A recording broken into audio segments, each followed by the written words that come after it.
Welcome, Walden Leverich. Thank you very much. Thank you so much for being on the Technocrat Live. My pleasure.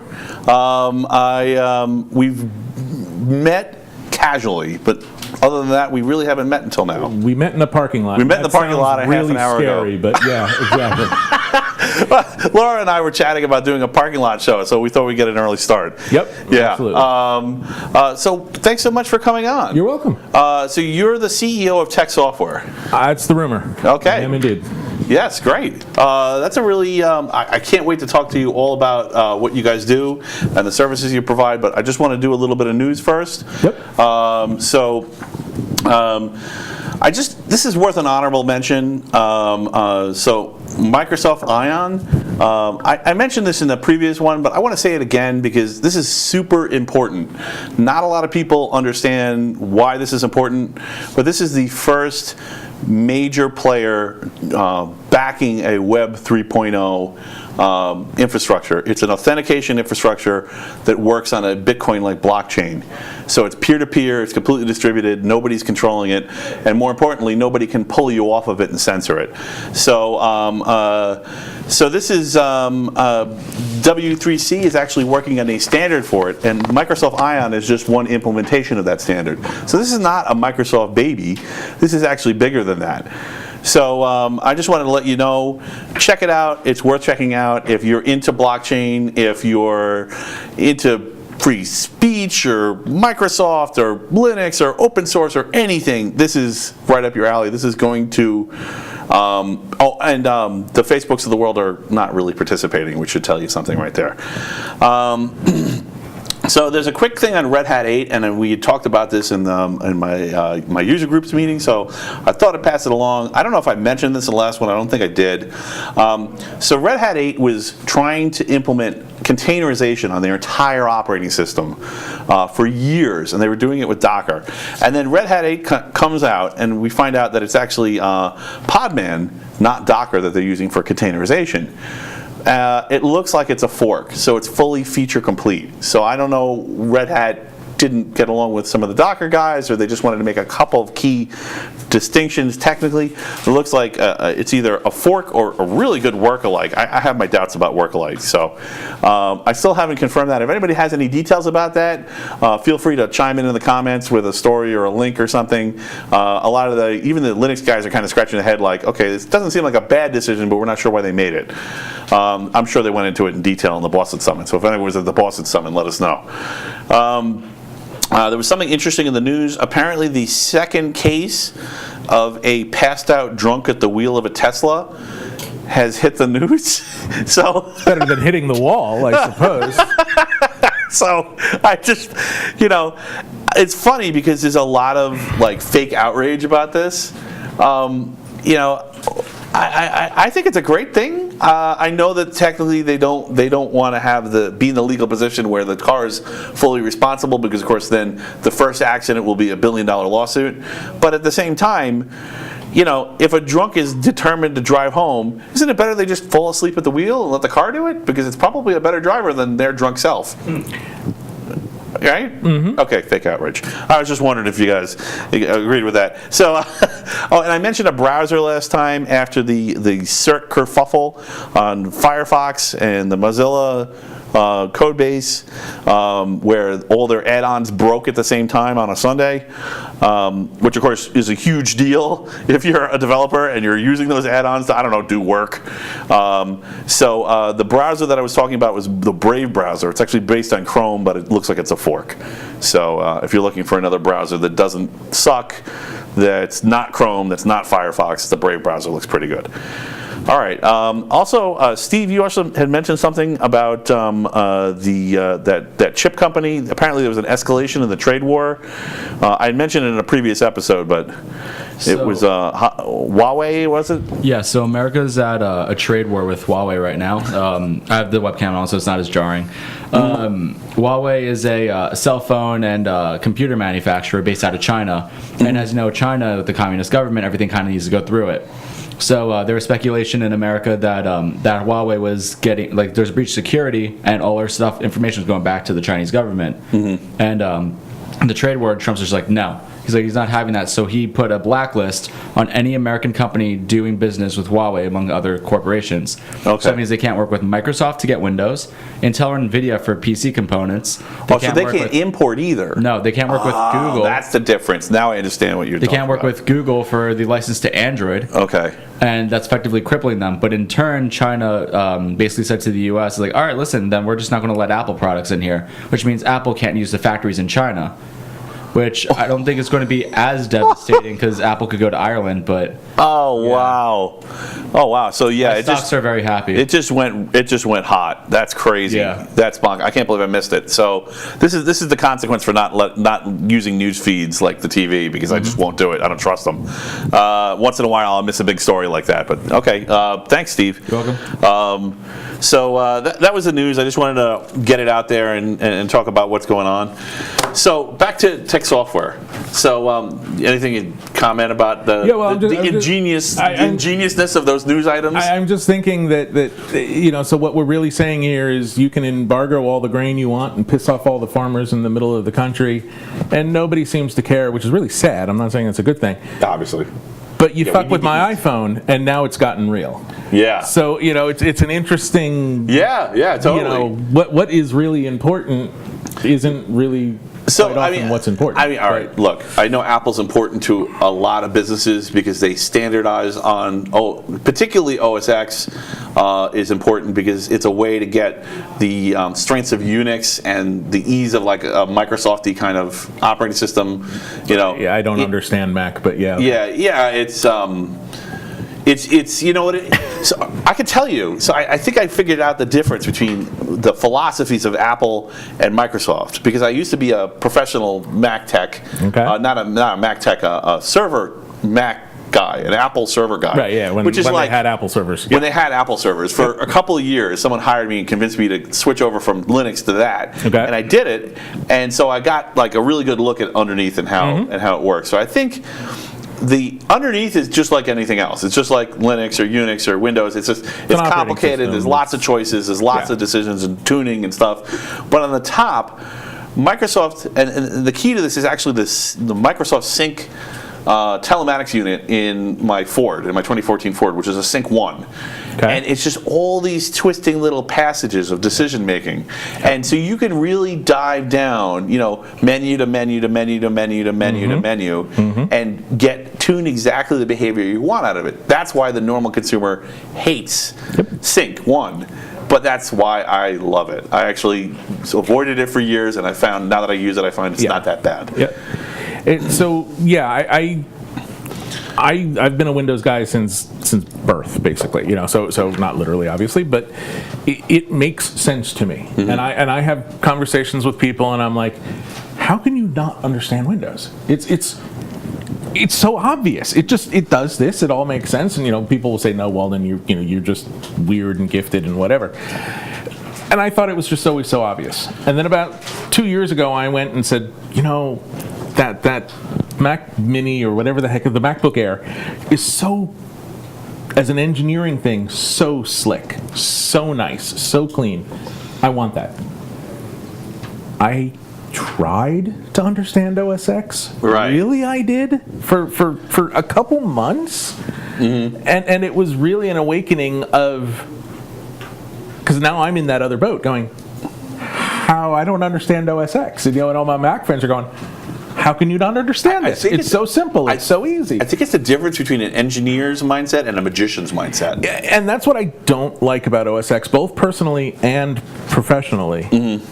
And you were kind of alluding to it with all the choices that Microsoft gives you. Apple's view of the world is trust us, we'll make it work. Right.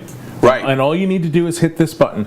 All you need to do is put your files here somewhere. Don't worry, they're there somewhere. Where are they? I want to back them up. I want to understand it. It's kind of an institutionalized cargo cult. Yeah. Because like everything you need to do in Apple, you can do with 20 motions. But if you use, with the one button mouse and you just click. If you do it their way. If you do it their way. Right. And that's actually what most people want. But is. the trick is, all of those clever little menus and side things, there's two avenues to them in the OS X world that will make it as flexible as the Microsoft world where I want to do this. Oh, there's a submenu. Oh, I want to do this. Oh, there's a submenu. Yeah. Right? So you have to superimpose that tree in there, and what you do is you go, okay, Alt, click. Shift, click. Control L, or the four squiggle button. And so all those control sequences turn this very, very simple. That's why I compared it to a magician, because it's still the same motion, but in one it vanishes. And like nobody knows why that happened. Right. So and the engineer's like, I want it all laid out in front of me. Right. What are all the options? If How much does this cost? What time does this take? If I put my end user cap on, that's wonderful. That's why I have an iPhone, not an Android. Right. I just want to hit a button all have customers and eventually. have it work. But as that IT guy, it's like, no, I need to understand the details. Not even as the geek, but as I don't trust you. I want my own backups. I want to understand how. I don't care how the operating system's working. I don't care what your memory management models are. Where's my data? And it needs to be here, and it needs to be here, and it needs to be here, and I probably want a copy over here. Right. And that's not easy to do in the Mac world. Right. It's totally possible. I mean, it's a fully capable underlying operating system. No argument. Usually, the trick, if you're fighting it, if you're a guru and you're helping a novice, is you just put it in the background, and then you put a thing that they click on, just like everything else, and it does the thing that they want. Right. And then it, blah, blah, blah, blah, blah. Oh, it worked. Thank you. You're welcome. Bye. It's just years of enterprise, and it's why I also don't like it in the enterprise. Is it hides so much. It's just, you want that layer of control, that layer of not trusting the operating system. You didn't think it was going to go there, did you? Where? Between Apple and Microsoft and comparing those two. No, I have no preconceived notions where this is going today. So just if you don't know, this show is completely not scripted. We have a lot of ideas. We have an idea tree. I even warn the guests ahead of time. If you see me scribbling, it might be because I'm not sure where it's going, and I want to make sure we don't dead end. But I don't know. We're just going to talk about whatever. You might just be playing tic-tac-toe. I might, I'm just, I'm secretly coloring. I'm doing stick figure war. I have a stick figure cartoon up on the channel, so I warned you. Whatever works, I'm good with it. Cool. So how did you get? I'm going to give you the question that everyone is mad. One guy is mad. Lee, I'll say Lee Wilbur is mad because I didn't give him this question. And poor guy. And he's right. It is a great question. How did you get into tech? How did you get into computers? Oh Christ! How far back you want me to go? You don't have to incriminate yourself. The totally geeky answer. I blame my dad. Well, it is my dad's fault. I don't just blame him. Right. He's a journalism major by trade. Got a journalism degree. Left journalism or left college. Did some various stuff in the garment industry, et cetera, but eventually ended up probably late 70s, early 80s on IBM hardware, IBM mid-range hardware, System 34. Okay, thanks, man. I didn't even start to fail with that yet. All right. Thanks, Steve. I appreciate it. And so, a team of Oompa Loompas is opening the wine.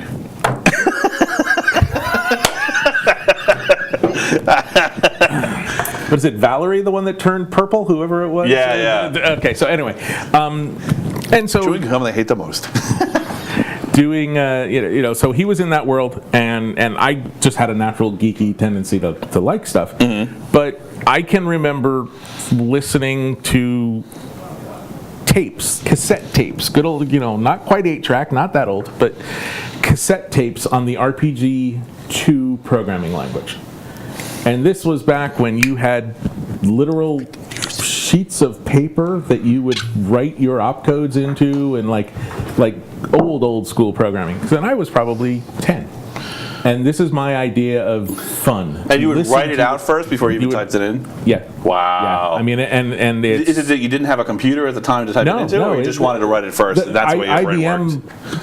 IBM actually created different sheets of paper, because RPG is a columnar language, but not like YAML where it's white spacey, but Right. this has to be in column 6, this has to be in column 15, this has to be in column 22. Python. And so you had that, you literally had sheets of paper, probably from the early days where programmer A wrote it and person B keyed it in. It had evolved a little bit, but you still wrote it out on sheets and pads of paper. So Right. So it's his fault that I started. Right.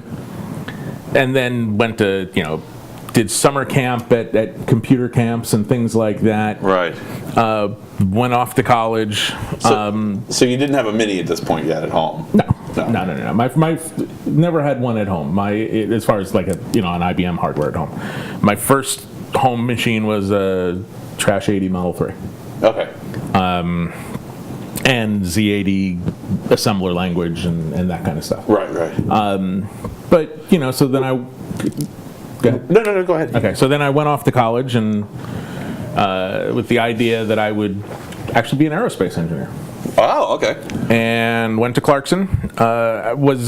Was it because of Grumman was... No, not. I grew up in Manhasset. I mean, obviously, I grew up on Long Island, Okay. but really... Yeah, we've had a couple Grumman of was a people on the show non-issue. that Grumman was like, oh, it's Grumman, I want to work there. Not at all. My my grandfather was aerospace, and a big influence for me. So that probably came from that side.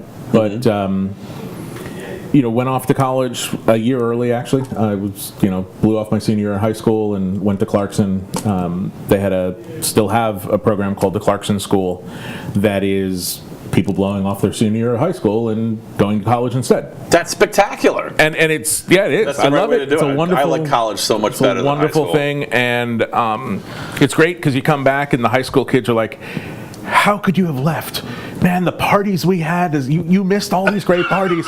And you go, "You haven't seen anything yet. Wait until you get to college." So yeah, You fools. Yeah, went off. Thought I was going to do aerospace. Clarkson School is nice because, and maybe less so now, I don't know, but at the time they very much allowed success. Thanks, We man. have an open bottle of wine. I got that one open. Except Oh my it's God. empty. Why did you bother? Oh no, there is a little bit. There's a of little wine bit in there, yeah. Coffee? Sure. Sure, why not? I'll top me off. Thanks, man. So it's so funny watching it because it's that time delay a little bit. Right. So Clarkson School's cool because they kind of let you do anything you want, Right.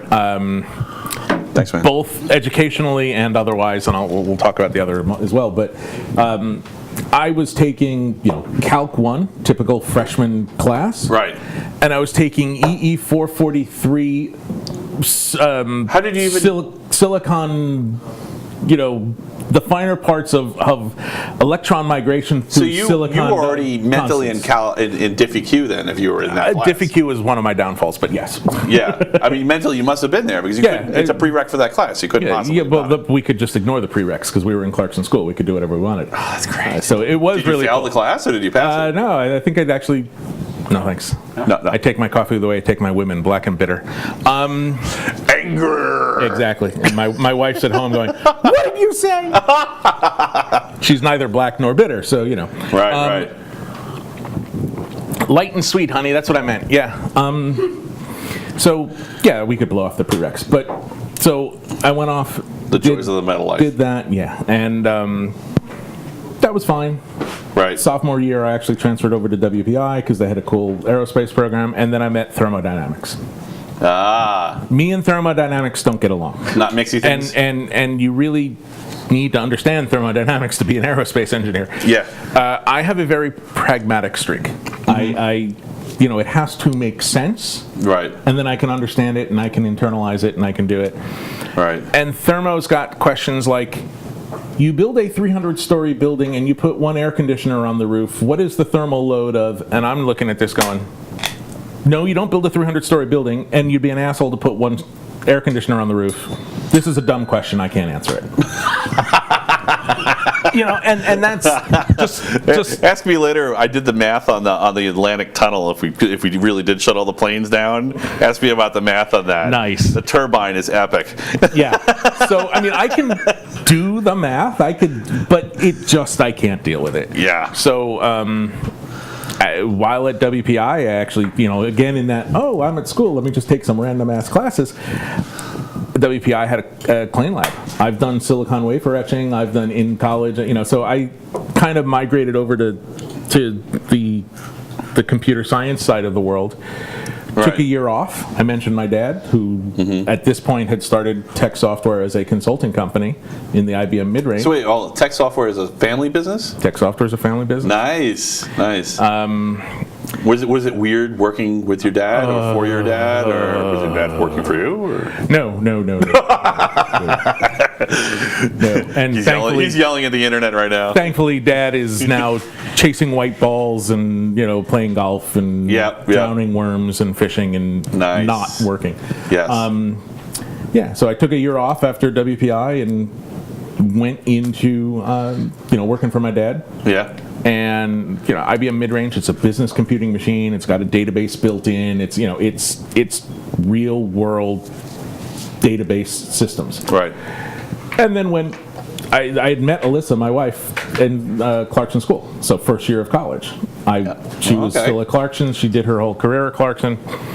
I went off to WPI, then took a year off, then went back to Clarkson.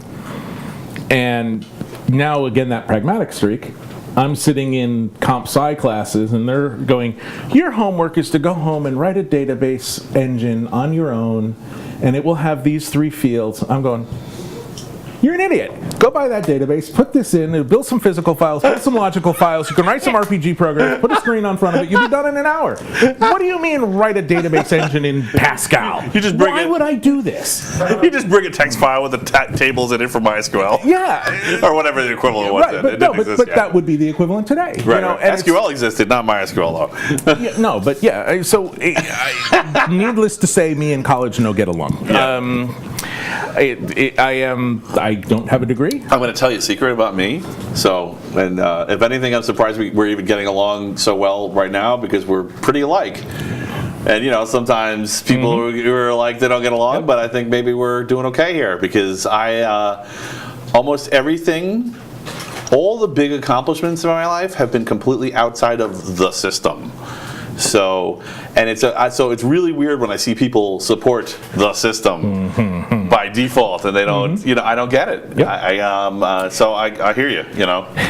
It's a dangerous thing, especially when you fight it's tough. The educational I have to stop system. myself. Yeah, I don't want to. I realize that not everything's broken. Not everything's bad. A lot of stuff is broken. Yeah. But not everything. Go is broken. on. And much as parts of me hate the educational system, the structured educational system. I'm very, very lucky because Tech Software is a family business. I've never had a resume. I've never applied for a job. I've never done an interview. Admirable qualities. I get around the fact that I don't have a degree by not needing to have a degree. Right. If you're going to go out and get a job in the real world, right, you have to have a degree. Right. The degree might be freaking useless. Yep. But you have to have a degree. It's that minimum barrier to entry. If you don't have it, you are screwed. Confirmed. Yeah, I have an associate's. That's how I got a high school diploma. It wasn't easy. Yep. It got easy once some things changed. But then, and then I got an associate's degree. And actually, I was working on my bachelor's, and I got poached. .com found me and said, "You can do this work. We need you." I said no, and they said, "We'll pay you this." I said yes. I said, "Bye, college." That's the beauty of, especially IT. That's the beauty of the IT environment. It's really about what you can do. It's not about what's your formal training, at least in what you're doing, what I'm doing. Yes, if I'm going to write a blockchain system, not use a blockchain system, but if I'm going to write a blockchain system, arguably I better have a doctorate in mathematics, and I better, right. If I'm going to be a developer, not a developer, I'm going to be an architect on SQL Server, I better understand relational algebra. I bet, so there are certain people that you really need. Right. But the analogy I use often is the auto mechanic. You know, there are a few people in Detroit that really have to understand the finer points of why you make an engine the size you make it, and you know, Right. and then there's a whole lot of people that need to be able to fix an engine. The mechanics. Right. Those are the programmers. The programmers, the developers are the mechanics. Right. And we've got a lot of people in school. It was a good example you brought up because, you know, when you're dealing with anything where your creation is going to get away from you and it's not going to be easily serviceable, whether it's a satellite in space, whether it's a car on the road, you know, a little more easy than that case. Right. A bridge in service, you know, usually that's the worst case. Like if you're an engineer and you screw up and you've built a bridge, people die. Yep. For sure, you know. And once in a while they'll catch it and they'll shut the bridge down before it goes wrong, but not always. Or not. Or not. There's a Tacoma Narrows Bridge that decided to just start doing the oscillation on the Right. sympathetic Right. Yeah. frequency that came down the Right, path and it just started took out the vibrating on its total own. bridge. Whoa, Yep. whoa, whoa, whoa, whoa, whoa, whoa, whoa. Until it and shattered itself. and actually, I think that one wasn't even a blame one because it had never happened before. So everyone was like, No, and it was No no one one knew to check what's the sympathetic frequency of the channel that you're building a bridge over because Right. it's 500 feet wide or 1,000 feet wide or whatever. right. Who And, you know, cares? so but it's interesting the examples you pick. So it definitely shows me that you know, yes, some things require a higher level, and it's the difference between doing a bottom-up design where every little piece has to be carefully tested and vetted and based in some kind of and based in solid mathematics and solid either material science or math science or whatever science you need to versus kind of like top-down programming where it's just kind of like, all right, let's throw everything at the wall and see what sticks. Okay, these pieces that stuck, we'll put them together and throw that at the wall. Right, and you know, I mean, and you bring up the satellite in space, or say the Martian rover or whatever. I kind of look at it. There are sort of three, probably more, but off the cuff, three levels that you've got. The person that's the thing that's being physically manufactured, whether it's the car or the coffee cup or. An error in those are damn hard to fix because it's out the door. You know, if you got the engine wrong, fine, you can replace the engine, but you physically have to go replace the engine everywhere. Right. You've got the next level of software, but on-prem software, Windows, Linux, whatever, Microsoft Word, I don't care what. You can fix it easily. There's not a physical manifestation of it, but there are thousands and thousands and millions and millions and millions of copies. You can't fix it. Right. And then I get the really, really lucky one that has software as a service. There's a bug? Okay, I'll fix it on that server and that server and that server because we have redundancy, and it's fixed everywhere. Because if you don't, those are the only copies of that software. It's interesting. You're almost the closest analogy is you guys are almost an insurance company, right? Because if the software is really solid, you're just writing a liability policy that never gets used. But of course, we know that's not how it really works. For what I pay for insurance, I damn well want to use it sometimes. There's always a better user out there, right? Yeah, but better facetiously. In the SaaS world, it gives us the freedom to iterate more quickly. Okay. Because yes, we're worried about reliability. Yeah, it's like the second thing we worry about after security. But if we get it wrong, and we do, we're humans. We can fix it immediately.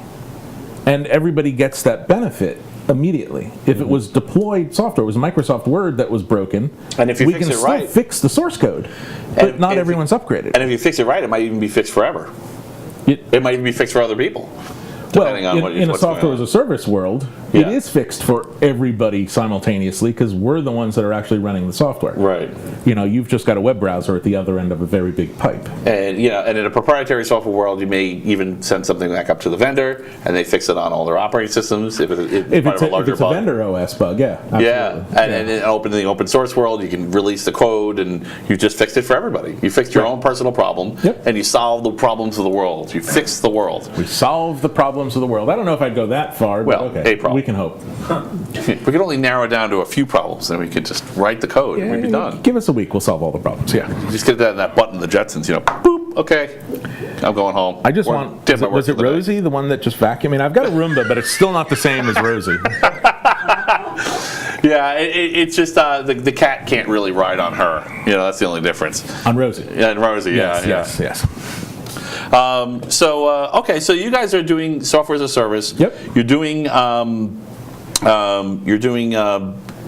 What was it again? You're doing medical data. So what is the software that we do? Is it all about compliance, or It started there. Right. There are what we affectionately refer to as creative uses of our software. Right. But really it is about, actually even the creative uses, it's about compliance. So we've got a product called IRB Manager. It's the name of the software. The IRB there is an institutional review board. And what those are, they're the committee, they're the organization that looks at research and says, at the end of the day, can you do it or not? Right. But what they're really doing is looking at the ethics behind it and everything else. Does the patient understand what they're doing? Are they aware of what the risks are? Are they, have you told them, oh, just take this drug and you'll be cured of all your ills? Or have you really said, it really sucks, but you're a stage 4 cancer patient and we're going to do some tests on you, but you're going to be dead in a year anyway.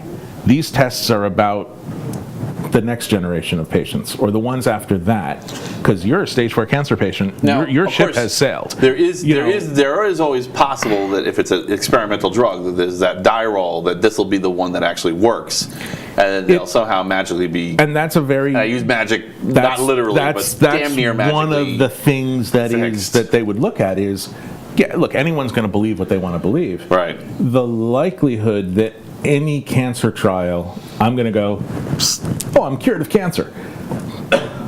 Look, they came up with a polio vaccine. They could come up with a superhero, right?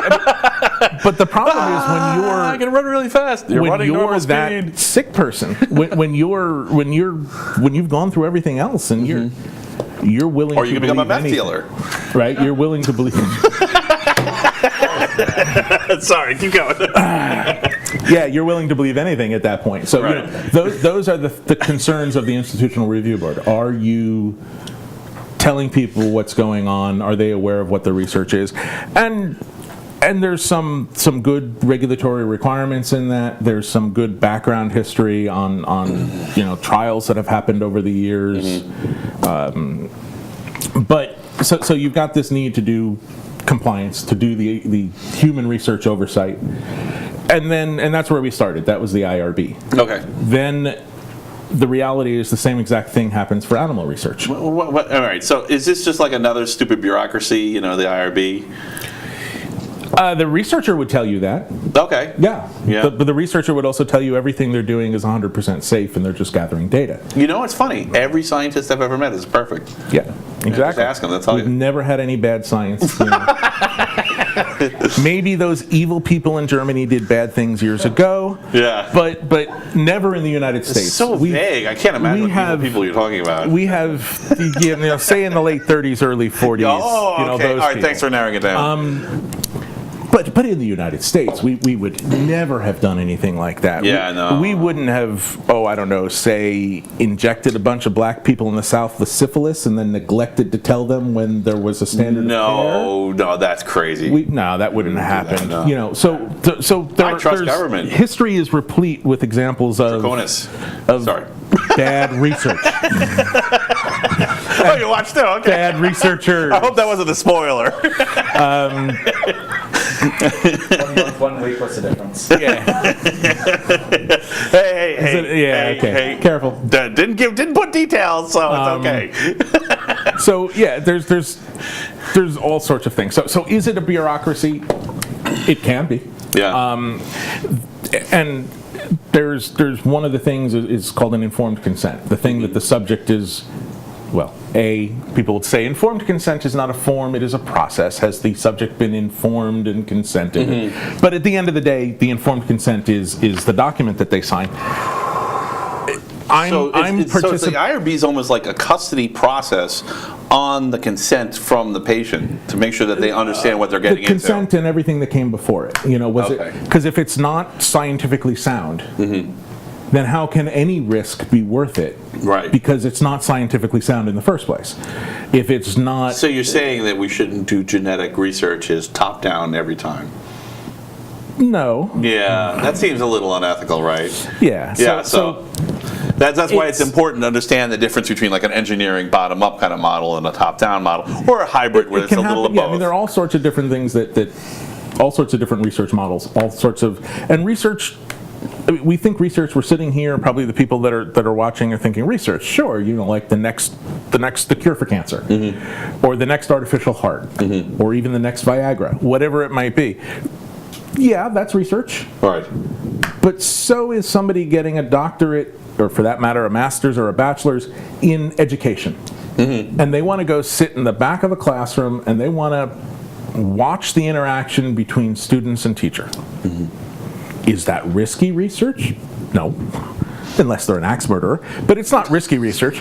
But it's research. That is research on human subjects. That has to go through the same process. Is it as stringent? Is it as, do they look at it as much? No. But it has to go through that process.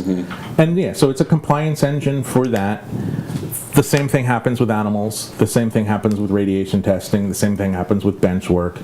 But so it started as the IRB as the human subject, and it's just morphed into compliance. Right.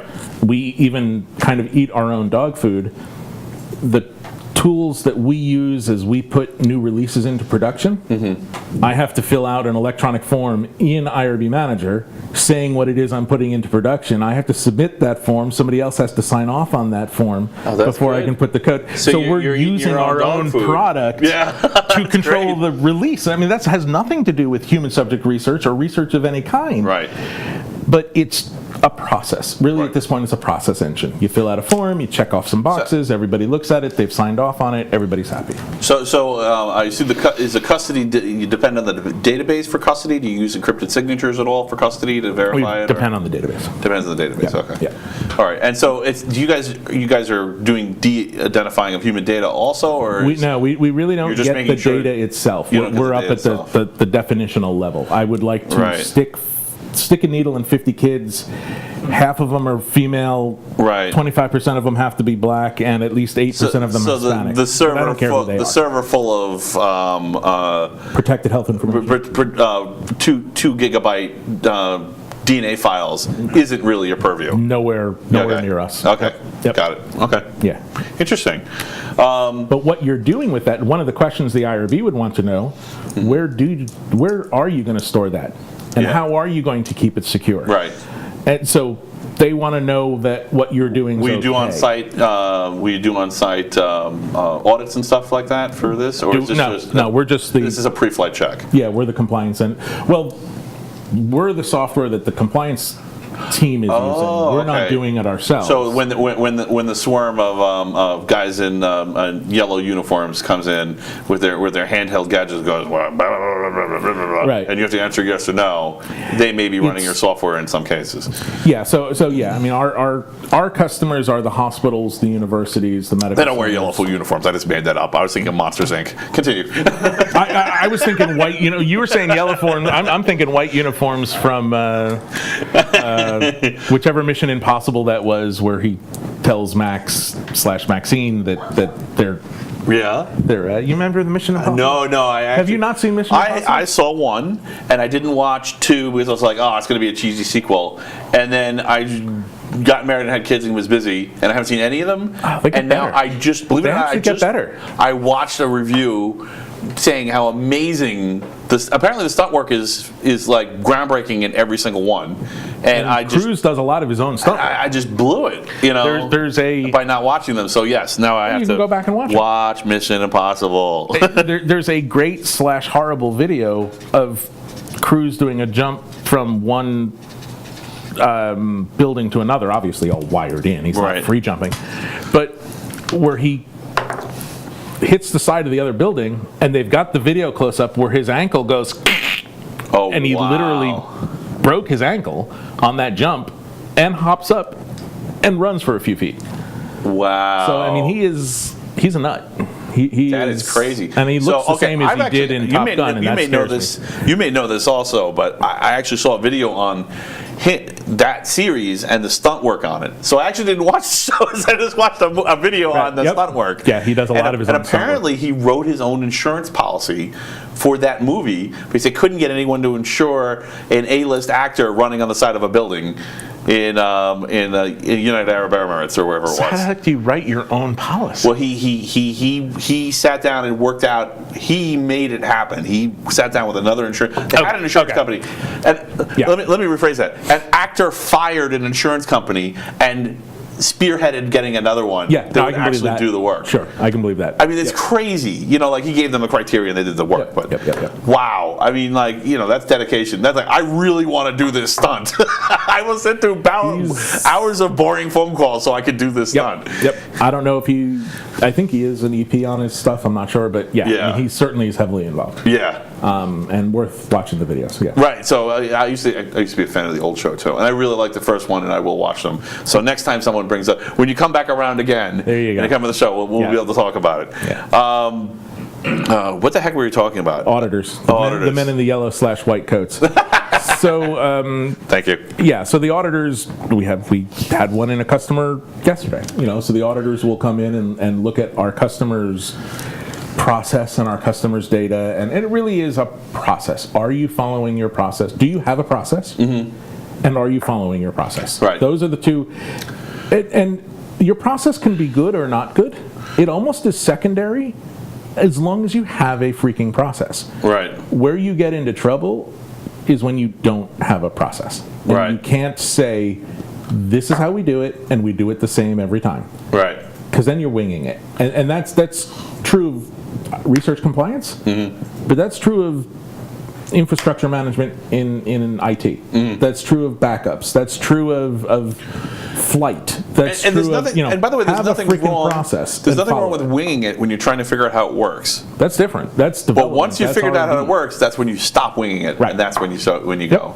Yep. And sometimes businesses don't have time to do that. They don't have time to stop to sit there and figure out the not winging it process. And they're like, we got to go on this now. We got 3 months. We got a Right. deadline. Yep. And I guess that would be where they would call you guys and say, help. Well, in our case with compliance Or would you just software, pass them along to someone else? No, we're not going to consult on it. We're purely a software as a service. Does that happen to customers coming to you and say, help us, Oh, yeah. we need to comply, and then you pass them along to Yeah, someone? we certainly have had customers that have called us shortly after the FDA has left and said, Right. we need some compliance software and we need it now. Yeah. And the software is easy. You know, it's like, Right. okay, I hit a couple buttons, I spin up a new database, I give you a username and a password, you're done. It's setting it up. It's going, then what is your process? Because we can't tell you what your process is, because I don't know what your process is. You're Hospital X. You tell me. Do you mind if I throw a fly in your ointment? So, No. so I don't know if you didn't know this Keep about your me. hands off my ointment. Sorry. Cover the camera. Can you black us out for a minute? No, just kidding. It's a joke. Just pixelate it a little, Steve. It's an inappropriate joke. Cards Against Humanity is my defense for everything. All right. So, I, just as an aside, I've played, never ever do this. I got into the try mistake, this. It's terrible. yeah, of playing a Cards Against Humanity's game, which I love and I've played many times, Yeah. with my in-laws. Yeah, when your wife uses the phrase German dungeon porn and her mother's sitting next to her, it's not a good thing. It's really not a good thing. Well, depends, right? On the other hand. No, it really doesn't. Oh, so I used to work at 3 different. I've done the tour, the lab tour. I worked at B&L. Okay. I worked at Cold Spring Harbor Labs, and I worked at Rockefeller University. Okay. So, like, I've done the full genetics tour. Sure. And by the way, I remember filling out forms. You know, is this data safe? Who can access this data? Da da da. I got to sign it. You know. Yep. Usually they boilerplated it after the first year and sign it. You know, this form hasn't changed. The data hasn't changed. Okay, we're good. But nevertheless, you had to look at it every year. Right. Yeah. Yep. We had to look at it every year. Hey, look, I did it. All right, I actually did it. But does that mean everyone did? It's a big department. I don't know. What was I going to say? Oh, yeah. So one of the genetic scientists at Rock actually kind of, like, the rest of the meeting wasn't as concerned. You know, kind of sometimes people get into that work mode where, you know, oh, this is just my job and I just do this. But when this scientist told me this, it just blew me away because I immediately knew it was true. And it was just a matter of when, not if. Okay. So he's like, you do realize, we were talking about de-identifying data, and we were talking about the compliance cost of setting up a bunch of new servers with human data on them, because they were actually going to have a hospital and be logging vitals of people and stuff like that, hospital room. Right. And he said, you do realize that it's gotten to the point that our mapping of the human genome has gotten to the point that an experienced geneticist can look at a genome and figure out who it is. I don't know that they can visually figure it out. Oh, that's Joe's genome, but with research. Yes. With access to a database, they getting can to do the it. point, that scene in The Matrix where, blonde, brunette, redhead, yeah, they're getting there. And every year it gets specific closer. attributes maybe, but Yeah. I mean, so it's getting to the point where they can pick people out based on their genetic attributes physically. So de-identifying doesn't necessarily de-identify. work. Right. I mean, it works for me because I don't know genetics. Well, I wouldn't look at. I'd look at a genome. I know the 4 letters. I have no idea what the sequences have no meaning for me. AGTP, right? AGTH, I think. AGCT. AGCT. Thank you. That's right. They think Gattaca. Ah, right, of course. Duh. Yep. So, so they but to him, he looks at it and goes, "Oh, okay, yeah, redhead, Yep.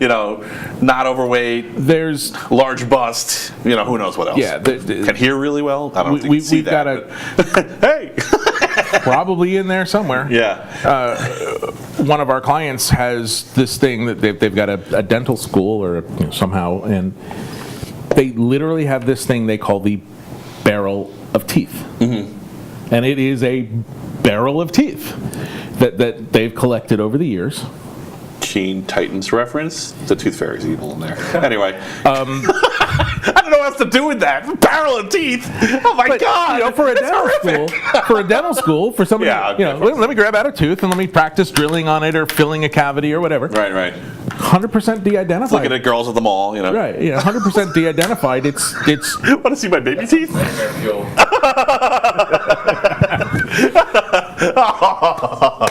All right, now I have to tell my boys how to get a creepy stalker girl away from them. There you Just go. show them your Flick baby teeth. Look, I have my baby teeth. Okay, I'm leaving now. Or the one that scares you is the one that goes, oh, really? You're a keeper. Oh, sorry. Yep. Cards Against Humanity test. Keep going. We should just play Cards Against. Is there a Cards Against Humanity deck in the house? I bring it sometimes. It just happens to not be in the proper rotation today. It's just random.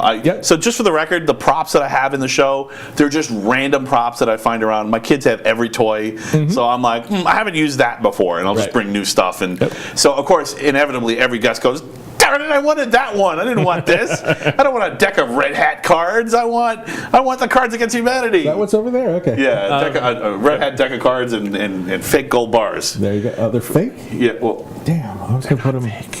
No. Because we're really technocrats. Laugh with me. But so to your re-identifying, to your genome point, this barrel of teeth has suddenly become identifiable information. Yes. And so now And it it has wasn't this before, and now it is. So whole all those different previous category of environment, one of which now says, oh, if you're going to do research on that tooth, do you have the subject's permission? No, it's a barrel full of fucking teeth. Well, then you can't do that research anymore because you don't know that subject said it was So this is okay. why I brought this up. Specifically for you, it'd be interesting because it's a time bomb. It's a time bomb waiting to go off. You can already When you get a chance, grab the coffee. yeah, no problem. Here you go. All right, just say when. Just leave it here when you're done. Do we have an IV? It's good. Okay, good. I'll put it back over there. I could be like Teal'c on Stargate, just drink the whole. I always imagine somebody just barely able to read my notes. Like, what is he writing? I want to know. So I'm teasing them, like, look, no. You did write down "Watch Mission Impossible." I did see that. I really did write down "Watch Mission Impossible," and I watched Fear and Loathing in Las Vegas with my wife. Yeah, and my wife's like, "What the fuck is this?" She was so tired, she just went to sleep. I'm like, "I can't handle this." What is it? Nice. Anyway, so Yeah. So, of course, how are you going to handle it when that happens? And I mean, so this is the problem. De-identifying is a strategy. It's actually the strategy of anonymity, and this is something that a lot of people, and a lot of geeks don't realize this. And I like to bring this up because this is really important. In the tech, when you're making decisions in the tech, our whole society is a technocracy now, and we're all subject to the influence of the technical limitations of the systems, of both the mechanical systems and the social systems that we create, and so.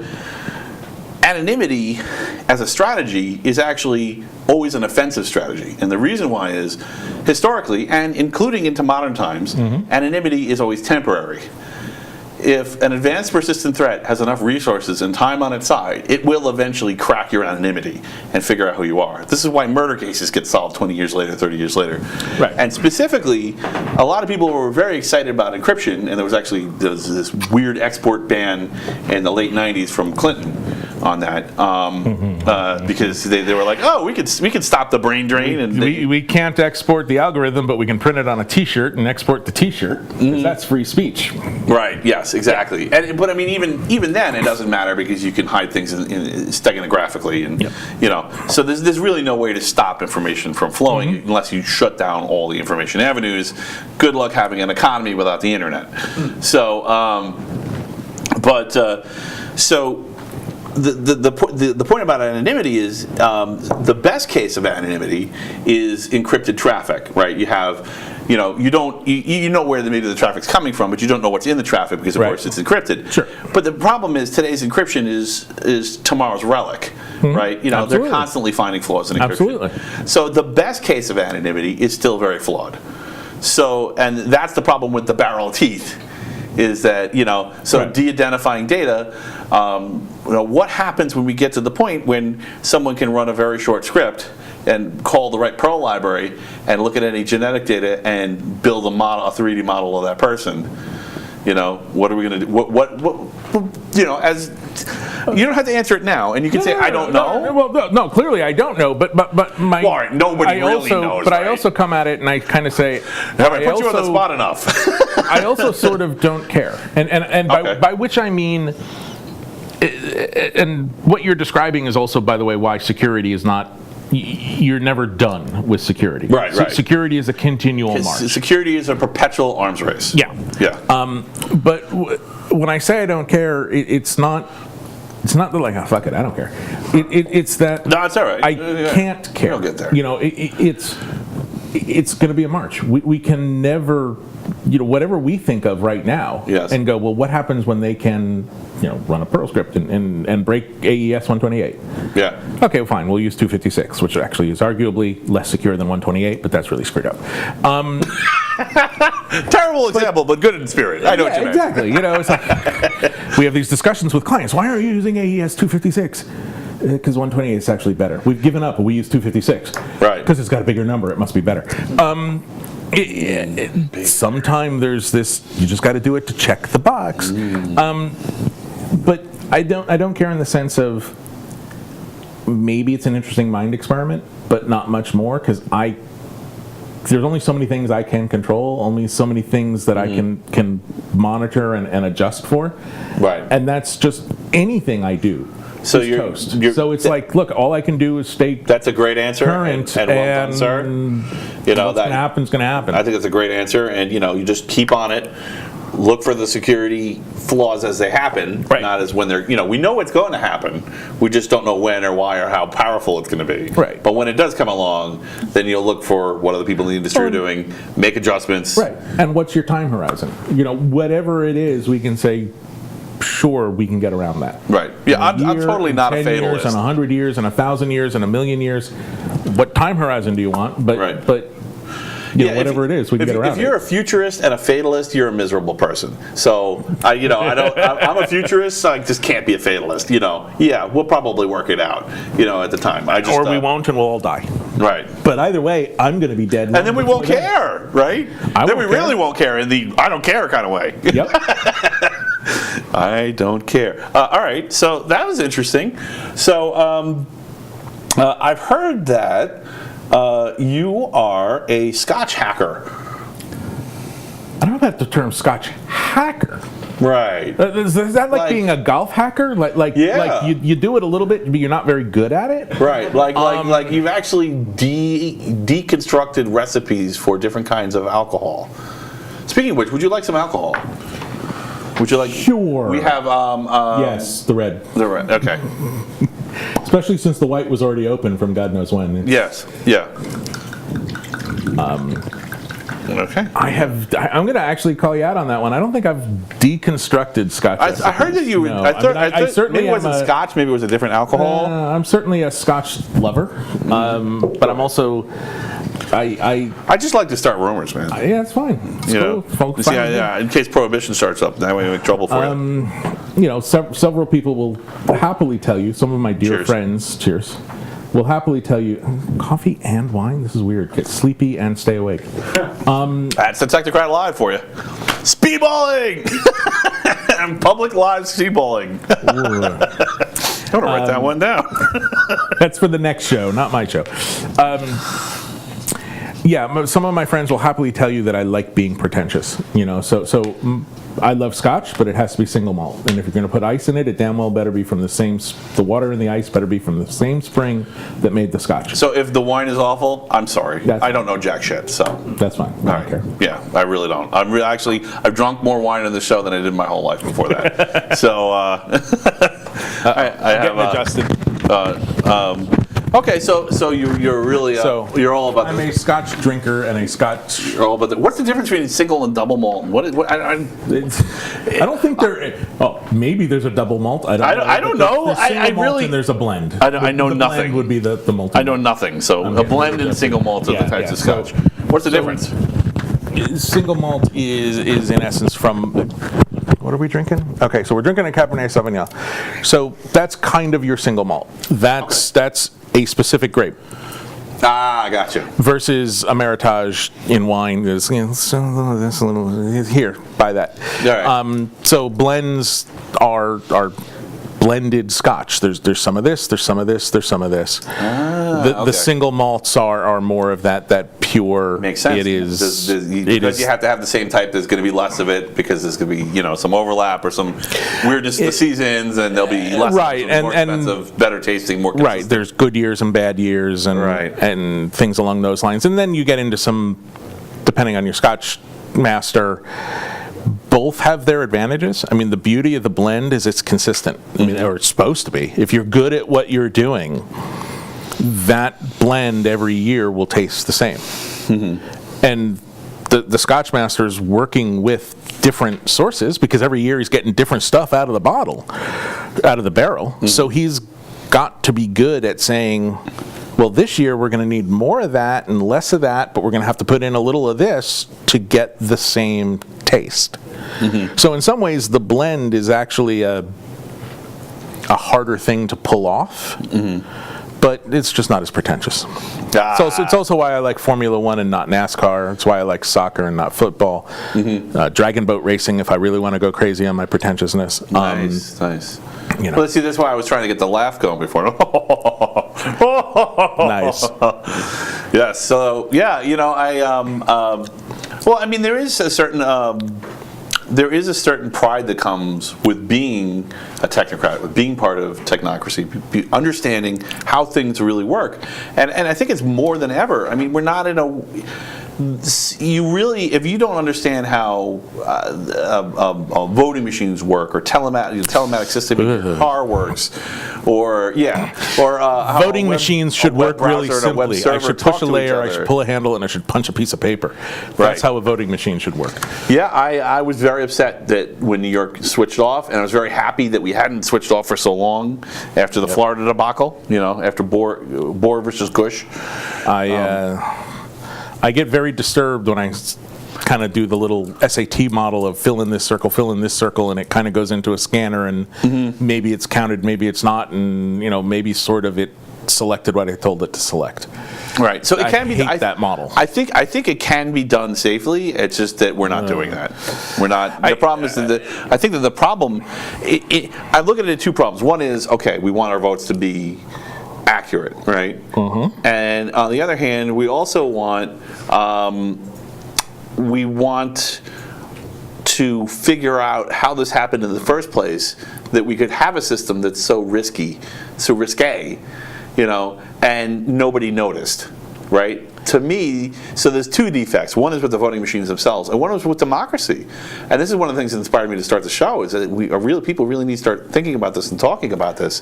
Because if you think that a closed source operating system computer running Windows on commodity hardware with some pretty screens stuck in a booth inside of a curtain is a trustworthy custodian for the data that runs the most powerful military the world has ever seen, you're not a computer person.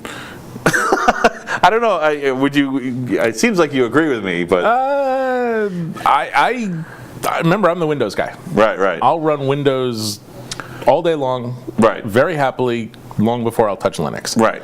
But you're running the same copy of Windows, a digitally signable copy of Windows that 100 million other customers are. Right. Yeah, and that voting machine, you can't even get into it to see. You don't know. Right. Yeah. In that regard, yes, I see what you're saying there. Yeah. I'm not picking on closed source. Okay. Closed source has its uses, for sure. It's the thing that scares me on the voting side too. I mean, we know with a single SQL statement, right, you could change every one of those votes. Right. There's no auditability. There's no external accountability. You have to bribe one DBA if it's a poorly structured company. Exactly. And you're done. You've completely taken the country over. Right. And that's what I like straight out of a James Bond movie. I mean, not even slightly puffed up. Just. Right. Yeah, is it done? It's done. Good job. Thank you. When do I get my $1 billion? Boom. Go outside. Yeah, exactly. Yeah, anyone that thinks they're not going to get blown up after they do that just isn't thinking. Right. So that's why I don't like. That's why I want that paper trail. I want that physical paper trail. I want to be able to recount. Right. On paper. Not we're going to do a recount. Does the screen say the same thing it did last time? Yeah. Okay, it's the same number. Right. No. Well, this is something I was thinking about talking about with you, and I actually decided not to, but it's the difference between seals and locks. So there's a great video, a few great videos out there on YouTube if you look it up. So I haven't gotten to talk about this in the show, but it's been on my list. So I'm hitting you with some of my harder topics because I think you can handle it. So again, don't take it personal. It's not an attack or a way to pick on you. No. But seals versus locks, a lock is something that actually restricts someone from getting into something. Okay. Like you can't encryption on the data itself without the encryption key currently present is an example of a lock. Okay. A seal is something where you can just tell if it's been tampered with. So at the least, the minimum standard for any kind of security is a seal. So at least if you can see the seal's been tampered with, you go, okay, I can't use this data. It's no good. I can't use this product. This has been messed with. The easiest example, everyone's got one on the side of their house, the electric meter, right? You have a little plastic, looks like a lock. It's not a lock. Yeah. But you can't put it back together once it's been taken apart. Right. And the electric company knows that, and they know that you tinkered with it. So now they know, okay, we got to sound a 5-alarm fire and make sure this guy's electrical system isn't going to knock us dead. Or if the meters run backwards, they know that someone's tampered with it. Right.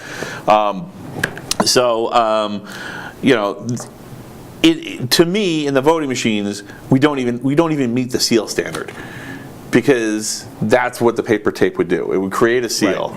Right. When you have a contiguous register tape, and someone who's part of an official of the voting process is there and has to change it if, say, it runs out, and you have to account for all the tapes. Right. If one's missing, there's been voter fraud. Yep. Or just utter Benny Hill level stupidity. So and people need to know this. They what really bugs need me to. About that is it's so trivial to do. It is. It's like the fact that there's no public pressure. This is the problem. The fact that it's not part of the standard voting machine is almost like you had to consciously want to not do this. It was. We started on a paper system. Your total mindset should be, let's automate counting the paper ballots. So at the end of the night, we don't have to go 1, 2, 3, 4. We can just go 87. But if we question it, we can go 1, 2, 3, 4. Right. What were you thinking that took the paper out? I mean, Right. it's like almost the fact that it's not there isn't that there can be fraud. It's almost like this should almost be proof that there is fraud. It looks like a smoking gun to me. And a lot of people think this is a left versus right thing, and it's not. It's absolutely not. There's been tons of problems on both sides. Shouldn't be, yeah. And I mean, for like, I know there's a lot of push for this is so you can. I discussed this 2 episodes ago, the problem of documentation of voters, and I understand that there's civic parts of it, but from a computer guy's point of view, you want to verify that the data you have is good. For example, when you download it from the internet, because it could have been corrupted, you could have lost a packet in the middle or something like that, and generally unverified data is considered garbagey. So to me, the idea of not verifying when possible is nuts. Right. In anything, and even really, really low impact stuff. Right. It's like, why wouldn't you verify when it's almost free, right? Yep. So when I look at that, and then I look at the voting machine, and I'm like, what? Why wouldn't you? I think the press is pushing this idea that low verification is acceptable in the voting space, but just as a reminder to the people on the left that it's not just a right wing pushing for verification. Karl Rove worked at an ATM company. Bush's brain, the guy that was responsible for the the direction of the Republican Party for a dozen years, and probably still is to a large degree. Was a computer geek working on trusted systems. If someone that political can come out of that space, you don't think it can happen either side? You're crazy. You might be getting duped in a way that you don't like. This isn't necessarily in your favor to have lack of verification. Regardless of which side you're on, to the degree that there are only 2, and there really are a few more, but for the most part, there are 2 sides. Right. You shouldn't. Your fundamental care should be: was the result honest? Right. Yes, I want my guy to win. Yes. But above, I want my guy to win, should be I want the right guy to win in the sense of the vote process was honest, and that's who won. That's the third side. That's my side. That's the side I'm on. I don't really care who wins. I really don't. Because if the system works, it's not going to matter. Right? It'll self-correct. If you could have it'll totally self-correct. It'll always self-correct. If you have an anomaly, if you have someone who manages to kind of weasel into the system, and then eventually they'll expire out. Either they'll be the evidence of their problems will start to show themselves, or their term limit will hit, or something will happen, and they're out, and then the system will just self-correct and fix itself, and all the bad laws that they were participating in. That's an ideal system. I realize we don't have an ideal system, but that's what I'm on. Team ideal system. That's what I want. Everyone should be on that team, and there's just a reality. I don't really think they are. I don't think they are either. I hope they are. I mean, please be on that team. Please be on team ideal system, even if you don't agree with what it is. We need that because it's important to all of us. And integrity is part of that. Custody is part of that. And seals are one way to protect that integrity. And that works, especially in the United States, as you said, the largest military that the world has ever known. I like the fact that things move slowly in Washington. Well, I'd say most powerful, right? It's not largest. Because not by count. China has by ability to blow twice things as many up. people, boots on the ground, but by ability to blow things up. Rods from God and stuff. I like the fact that things move slowly in Washington. They're supposed to. The last thing you want is an economy or a military or anything the size of ours doing something on a knee-jerk reaction.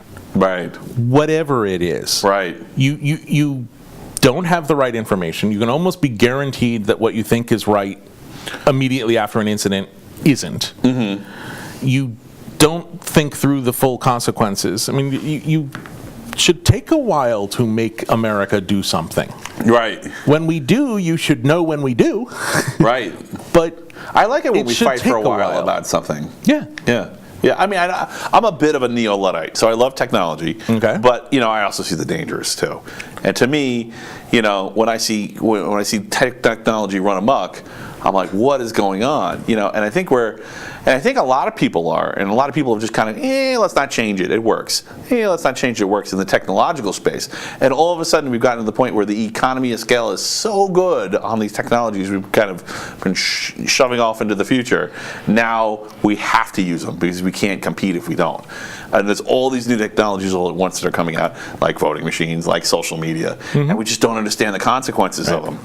Social media is but there are consequences. Yeah, social media is a hard one because it walks a line of private space and freedom of speech. Right. It is not. Facebook is not a governmental agency. No, it's not. Twitter is not a governmental agency. Yeah. There is not a fundamental protection of your privacy. There is not a constitutional requirement that they treat the left and the right equally. 99% of my brain is there. Right. It is a private entity.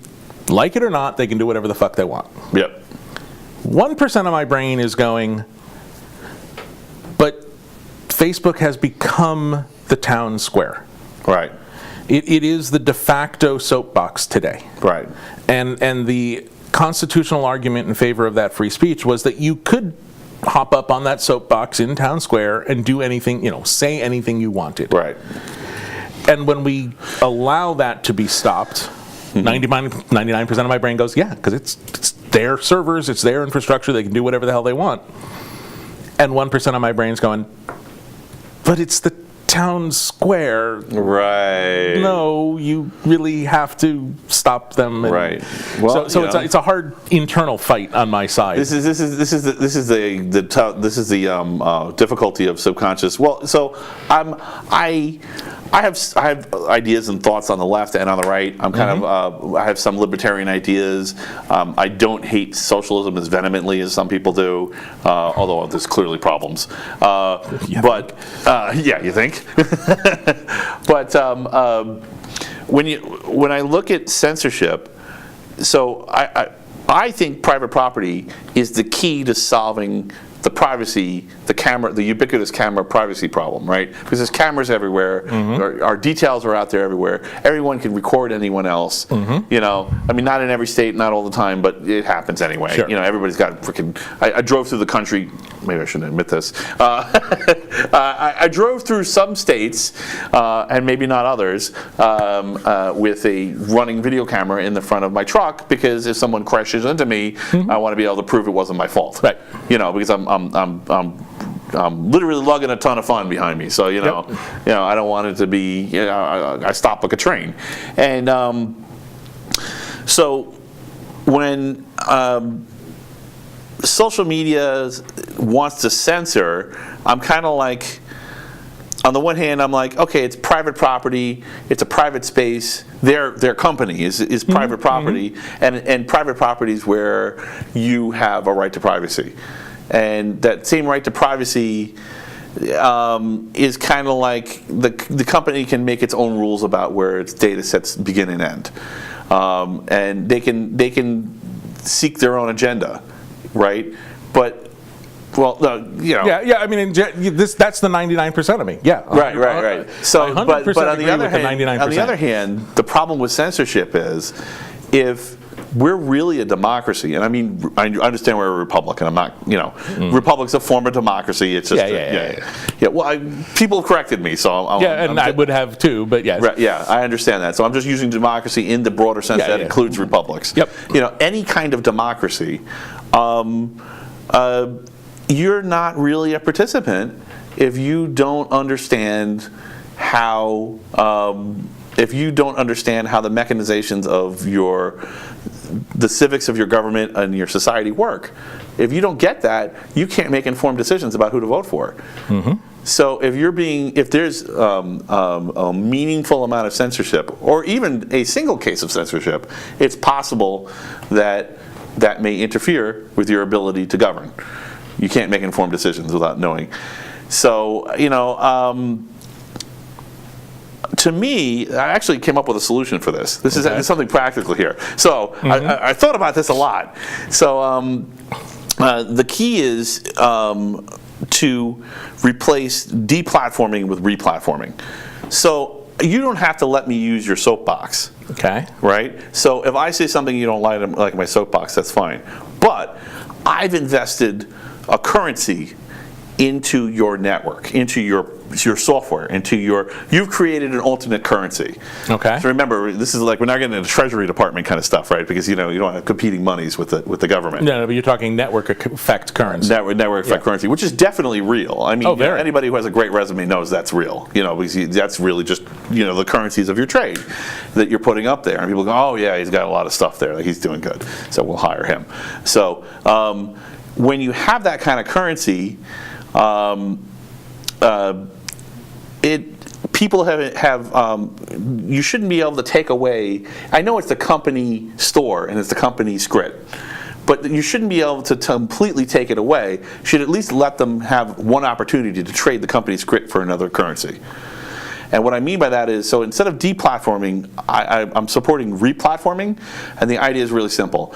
Instead of getting that, we got rid of this guy because we hate his guts, or more specifically, he violated some vague terms of service that nobody but our lawyers understands, that you're required to put up a URL to wherever they want, whatever they want. They can put up a web page and just say, hey, I've been wrongly accused. They can put up a web page and say, welcome to Evil Inc. Right. They can put up a web page. I'm not saying the government can't track it. I'm not saying all the usual things don't apply, but I really would like to see people start, this big social media companies start replatforming. I don't know what do you think about that? I don't know that it goes far enough but at least I like it as a fundamental premise. It's a cheap that at least you don't disappear. Right. At least you're not just gone. Basically what's happening now is the company script version of civil forfeiture, which, by the way, the Supreme Court just ruled against. Yeah, no, thank God. Yeah, thank God, right? Thank God. Thank God. It's the same thing. Stupidest, how it took us this long to rule against civil forfeiture is just beyond me. Yeah. Let's see if I got this right. Some You very just took talented my shit lawyer for no good reason. Why did this have to go to the Supreme Court? I pulled you over for your bumper sticker. I'll take your car with it, though. Yeah. Well, of course. Well, I'll take your car. I'm going to arrest you, so I'll take your car, take everything in your car, go to your house, I'll take all your stuff, I'll take your house. And then I'll let you go, but I won't give you back any of your stuff. But you see what I'm saying. So I think there is a solution. I mean, it's my concern with it. Let me leave my business card on the soapbox as I walk away. Especially if you've let me sit on that soapbox long enough that I've got 1 million people listening to me. Right. And you're like, look how valuable our soapbox is. That's because of me. Exactly. Yeah, you're part of why that's valuable. Yeah. Right. Yeah, I mean, there's not a better solution. I like what you're saying. The problem, or where I don't think it goes far enough, is it still would require me to go to your page on Facebook. You get kicked off of Facebook. Right. Suddenly you're not in my feed. I have to go. I haven't seen anything from Joe recently. Yeah. What was his name again? Joe. Right. Joe Smith. Yeah, that's what it. Let me go see his page.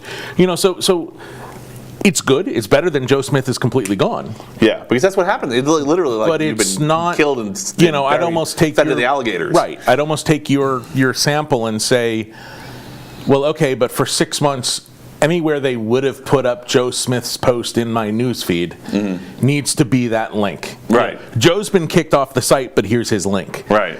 So at least it's in my vision. Right. So, I mean, but I'm with you on at least he doesn't disappear. I just it bothers me that when all these people are deplatformed and they just become a bucket of teeth, because I think that's where it comes from. There's a new phrase in town. A bucket of teeth. Bucket of teeth. You are so getting a bucket of teeth in your there we go. On your title slide. So yeah, I would agree that would certainly be a step in the right direction. Right. All right. So I'd rather see him just. The social media thing really bothers me, site. which is one of the reasons I brought up the news item about the Microsoft Ion, and I think this is really like I don't understand. So in case you're not in the IT industry, because I know some of the people who watch aren't, some are, some aren't. For decades, every sales pitch was all about federation and federating all your partners and all your sites and everything, and everybody was all about. And what that means is having the same login across every place, and and that kind of happens now whenever you go to a site and it says, oh, log in with Facebook, oh, log in with Google.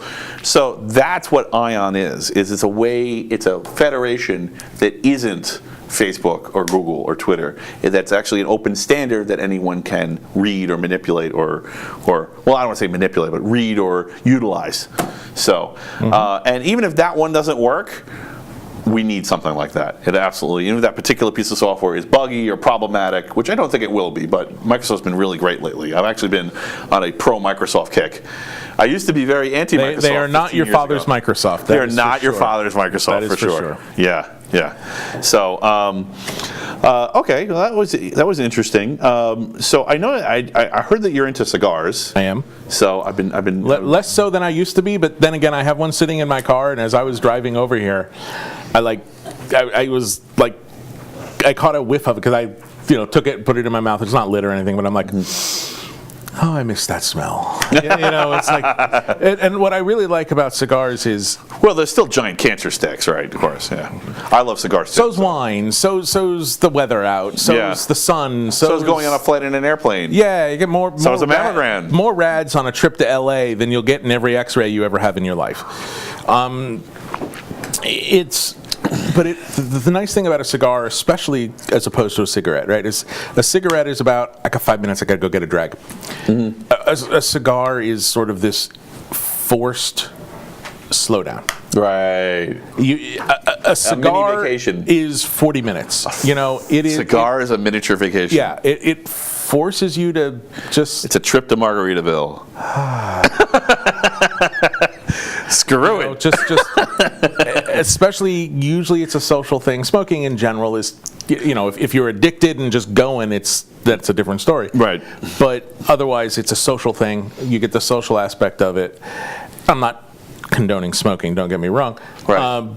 But the cigar especially forces you to just, and especially if you're going all the time, going fast, doing different things, it forces you to take that step back. Right. Even more so than a drink. You can sit here and just pound a drink. You can't pound a cigar. It doesn't work. I don't care how many times you... No. Yeah. you get lightheaded, you get, oh, whoa, that's too strong. Holy cow, I just inhaled a burning building. Even if you went full on and just inhaled it nonstop, it still is going to force you to do it over 10 minutes. It has 3 stages. Aroma, it has the aroma stage, it has the hookah stage, and it has the, oh my God, I'm going to die in this burning building stage. Yes, and usually you stop at that point. Right. I guess someone doesn't, but I do. It takes a little while. Well, when you first start, it's like, oh, I got a little left, I should keep going. No, when it gets... Yeah. When you don't enjoy it anymore, throw the damn thing out. Right. But that only works when you are sufficiently funded that you don't feel like you have to smoke every last drop of it. Right. Yeah, that was a mistake I made when I was when a you're smoker. Buying, when you're taking the time and doing it, rarely enough that you're willing to say, okay, well, let me... now my conscience is nagging at me, and it's saying, oh yeah, you got to put the disclaimer out there too, because I remember I was in Cub Scout camp. You're not supposed to do it. I'm breaking the rules again. Here I go again. And I light up a little cigar, and the kids are like, don't smoke a cigar, Daddy. I don't want you to die. I'm like, I'm not going to die from one cigar. I mean, I might, but probably not. I might get hit as I walk out the road If you today, smoke a cigar, you might die. Yeah. I like them anyway. There's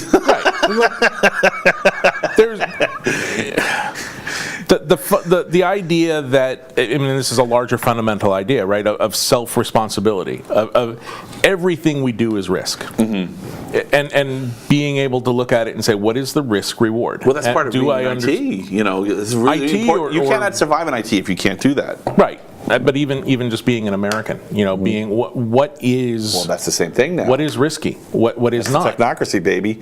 You are, whether you know it or not. Even if you shun technology, even if you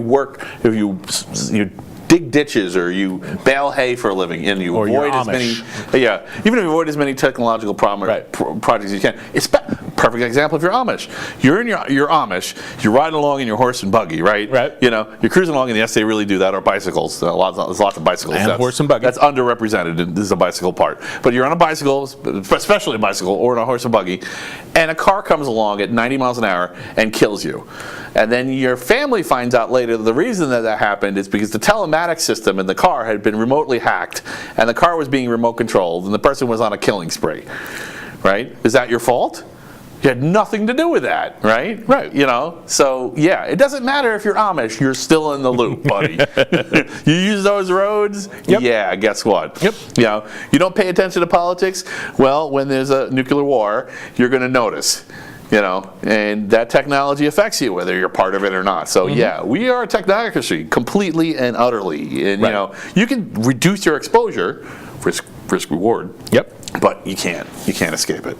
Nope. But nor can the government protect you from it.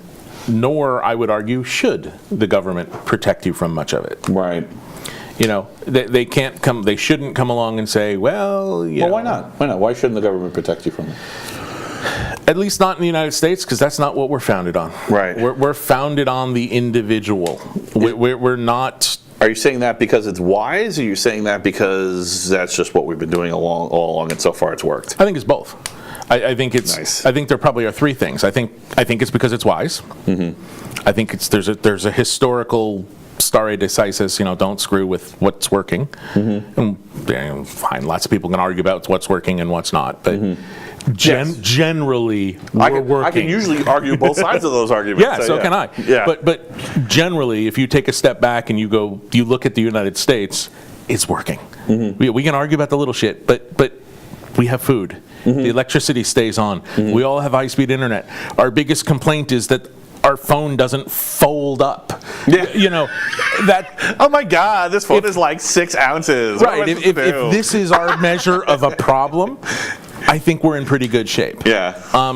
But I think there's also risk is what generates improvement and advancement. Right. It is hyper risky by definition to do something new. Whether that's Jaeger hopping in a plane and going, oh shit, what happens when I go faster than 720 miles an hour? There's a big boom, but you live. Except for the guys that didn't, that were also willing to take the risk, right? Right. And it's part of the American DNA, right? I mean, Jaeger. Somebody said, I think the question to him was like, do you need to be paid more for this or something? He's like, no, you pay me to fly, right? Okay, give me the plane. Let's go. Right. He was all in, ready to go. Right. The same thing. So in case you don't know who Chuck Yeager is a guy who did a bunch of experimental flights. First man to break the sound barrier. First man to break the sound barrier, and test piloted a bunch of new planes, including ones that I think went Mach 2 or Mach 3. I don't know if maybe. I'm not sure he got that fast. He kept going. It wasn't like he just did that one thing and then he was. Right. Oh, I was just the guy in the rotation. Okay, I did it. Okay, bye. No, he was the Jackie Chan of test planes. Yeah. But the same thing. You look at astronauts, and I was very lucky years ago to go down and not that many years ago, but see one of the last shuttle launches as a guest of NASA, and have some backstage access and talk to the astronauts, and you look at the shuttle, blew up 2 shuttles, killed how many people in probably 15, 16 people died in that process. You go back, you look at the loss of life earlier. Every one of those astronauts, because I've spoken to some of them, fully understand. I think the line in Armageddon is we're strapped into something with a million moving parts and 2 nuclear weapons assembled by the lowest bidder. Something like that. Yeah. Every one of those astronauts. We're flying a spaceship powered by rockets that are the size of 2 horses' asses. Yeah. Every one of those astronauts understands the risk. Yeah. Maybe they do, maybe they don't, but they think they do. Right. And they're willing to do it anyway. Right. And that's the cost of advancement. Well, you want to make it as safe as possible. Bravery. That is legitimate bravery. People don't know what that means. But you can't wrap it in a bubble. We can't say, oh, we're only going to go to space if it's safe. How the hell are you going to do that? Right. It'll be safe. Driving down the road today is pretty safe. It wasn't safe 50 years ago or 100 years ago. Were we driving down the road 100 years ago? Yeah, I guess we were. Yeah, we were. You need to do the unsafe shit first. Yeah. And that's America. Mm-hmm. That's the advancement. That's where we've gotten to the point we are, is because we were willing to say, that Kitty Hawk thing was cool, but I want to go Mach 2 or Mach 4 or Mach, Mm-hmm. that little rocket, that Sputnik thing was, that was cool, but we want to put up they put up Yuri Gagarin first too, but that's besides the point. We want to go to the moon. Right. The hell goes to the moon? I mean, talk about... Well, lots of people in early cinema, but it was kind of goofy. Maybe that was the same cinema as the Apollo 11? No. It's real. Come on, people. Do the balloon experiment. Do it. Shine the laser. It's those risks are what made America change the world. Right. And did we screw things up? Oh, hell yes. Anybody that thinks America's perfect is a lunatic. Right. But the world is absolutely a better place because of it. Yep. And because of the risks that individuals take. And once government starts saving you from yourself, Right. where's the advancement? Where we stall. So the risk. So I can counter this a little bit. So the risk of when you bail people out, and you could argue this is about bankruptcy court, or you could argue this is about welfare, or you could argue about this is any kind of institutionalized charity. Yeah, whether it's corporate welfare or welfare. You bail out government motors, Right. something like that. Government motors. Right. So the problem with institutionalized charity, which is what the part of socialism that I think it isn't just total shite, and the reason I don't think it's total shite is because the problem is very specific. It's that corruption creeps in. Over time, it becomes more corrupt. It may start off with good intentions, but two things happen. One is the prices. You lose track of what the prices would have been if you hadn't mucked with it. Right, and market pricing's critical, and you don't need to look any further than Russia imitating cars from other countries during the USSR days. Right, they didn't have any original car. They had the mechanicals of it were original because they didn't have a sample to literally lift and steal from. But like 80% of how it all worked was just stolen from companies that were doing the research in free countries. Right, and which cars fit into which part of the market they were literally taking the market data from free countries and imitating it because that's all they could do because they didn't have their own market data because they set the market, which is dangerous because their market is different. You can't apply these rules over here. Well, that's evidenced by how terrible it was. Right. Yeah. How terrible the cars were, how much people hated them, how few people had them. How'd that work out for the Soviet Union? It didn't work out so great. Yeah. So so one is if you have a single block of a single market. Right, and all of its prices are always set to the same thing. Mm-hmm. You just eventually you get to a point where you completely fail because you don't have any idea what anything's worth. I mean, we do it now in small doses, right? The Federal Reserve does hedonics, where you're comparing the price of A to B, and then you just use the ratio from there on in, instead of actually trying to figure out what the actual market price of things are. So the key is, it's okay to do this for short bursts, and it's okay to do it local because that gives you the maximum amount of market data and does the least amount of damage. So if you're having a problem in a city or a town where there's a sudden unemployment spike, let's say during when the automakers started failing during the oil crisis, right? If you have that happening, then you deal with that locality, right? Maybe you can funnel them the money, but so you do it local and you do it short. Right? And what I mean by short is it has to be sunsetted. It has to stop, and it has to have an end date. And it can't be an auto-renew thing. You got to have the same fight the second time.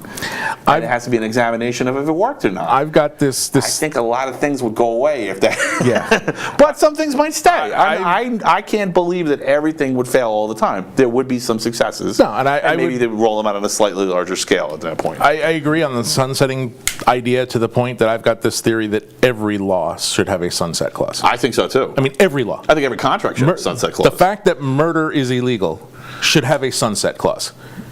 Why would you? Well, I think No, you know what? No, I hope. Explain it. Explain it. I hope that we can at least get together every 10 years or every 20 years and say it might force us to think about what's important. well, and I think murder is still bad. Let's renew this law.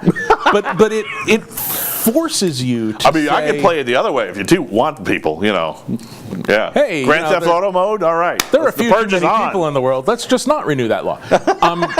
No, but the problem is once you start saying, well, yeah, you should have sunset laws on this, and this kind of thing should sunset. Right. But the fact that murder is illegal, no, we won't sunset that. Right. Where's that line? What is important enough that it shouldn't sunset, and what is not important enough that it should? It might keep those goofballs. So, and I don't mind giving Congress work to do because some idiot told them that just because we elected you and sent you to Congress means you have to pass new laws. Right. Well, no. Yeah. Right. Well, take the day off. I don't care. Don't do anything. So I don't remember which politician it was, but recently I just saw a thing with a politician, and somebody asked them, I'm kind of glad I don't remember which one because I can just make it a generic case. Yeah. But somebody asked them, what did you do? And he should have probably went, nothing. They don't want to do that. They all want to have this track record of blah, blah, blah, wah, wah, wah. And you elected me, you must want me to change something. Right, yeah. No, yeah. Not really. Could you believe that we have been going for an hour and 45 minutes? Yes, but no. Yeah, right. It's surreal what happens when you get out here and you start talking about this stuff, and it just whoosh flows. How are you doing? Are you doing okay? Yeah, fine. Yeah, me too. I could use that red wine, but right here. I want you to pour, or you want? I'll pour. You pour yeah, right. I'll pour it. There you go. Just say when. I'm not going anymore. I was very tempted to just keep pouring and let it pour on the table over the side. Yeah. Let's see if his cup runneth over. This poor tablecloth. They had no idea that I had a spill curse when they agreed to let me do this gig. So I think I've spilled things in the studio a few times. Sorry, folks. Where do you think our logo came from? What? Where do you think our logo came from? Oh, oh yeah, it's like a spill, isn't it? Yeah. Oh, look, it's just growing. Nice. Nice. I like starting rumors and innuendo about myself. Yes, it's done finally. Dead soldier. I got mine. I got more at home. Need whiskey? No, we're not ready to switch. Who's offering whiskey? Irish whiskey, 2 gingers. Oh.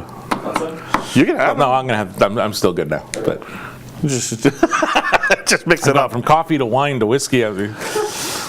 Wow.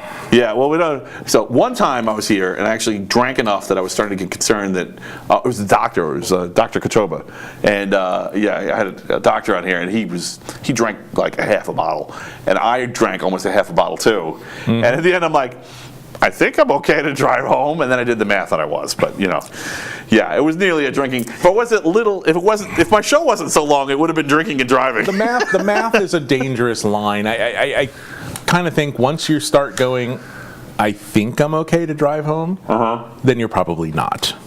Fair enough. Well, as far as I know, I don't have any thyroid conditions or anything. My pancreas works fine. My internals are capable of processing alcohol, and my liver will get it out of my system. So, at the normal rate, but I could be wrong, right? They do sell those little breathalyzers in 7-Eleven now, though. You have to drive to 7-Eleven. That's not really a good plan, is it? Walking distance from here. Oh, yeah, walking distance. 7-Eleven breathalyzer, walking distance. There you go. Of course, the cop will remember that, too, if you mentioned it to him. I don't know if it's still a New York State law, and as far as I'm concerned, it should have been a sunsetted New York State law. But at one point long ago, there was a law that to open a bar, I think it was a New York law, not a Nassau County law, but to open a bar, you had to have a minimum number of parking spaces. Really? Like you need 1 parking space for every 3 seats or whatever the hell it was. It's like, what? Yeah. I'm sorry.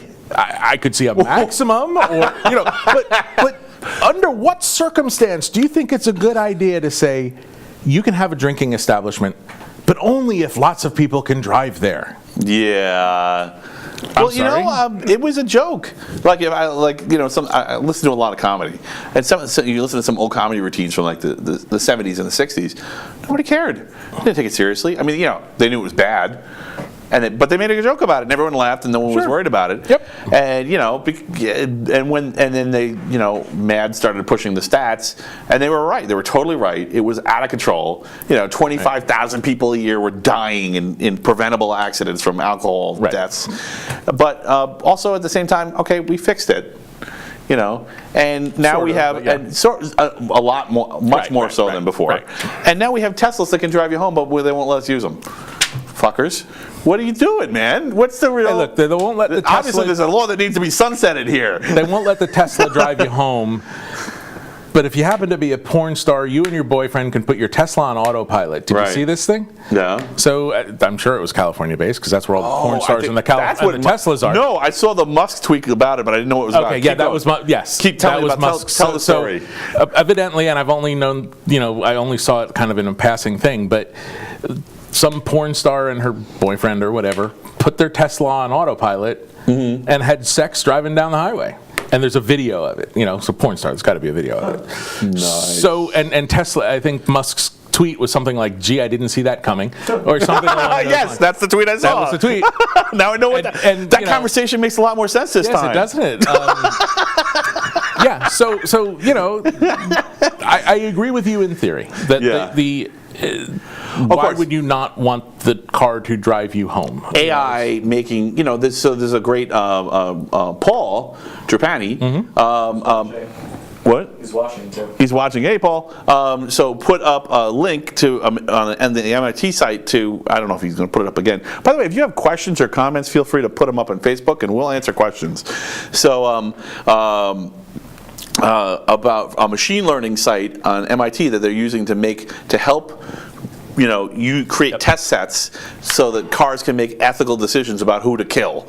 If you're in a kill this guy or kill that person or kill this animal or kill this baby I got like 3 into it and I'm like, I'm not answering this. I don't care. Whatever. Well, but it's real. This is real. Someone has to make this decision, or it's going to just do something random and maybe make it worse. Well, but at the end of the day, maybe doing something random isn't the wrong answer. Right. In the sense that there is no right answer to, I turn around the corner and there's 2 old women in the middle of the street and 3 kids playing basketball on the side of the street, and I'm going 50 miles an hour and I can't stop. Right. What would a human do? There isn't really an answer. To quote one of my physics teachers, what would a pilot do? And the answer is the pilot would put it in the wall. Rather, there's always a third way. Sure, sometimes it's obscure and it's hard to find, but like if I had to put something in my tombstone, there's always a third way. But that third way, humans are good at third way. But that third way is the human. That's that pilot's self-sacrifice choice. Yeah. And if I'm the driver and I'm making that choice, okay, I'm making that choice. Right.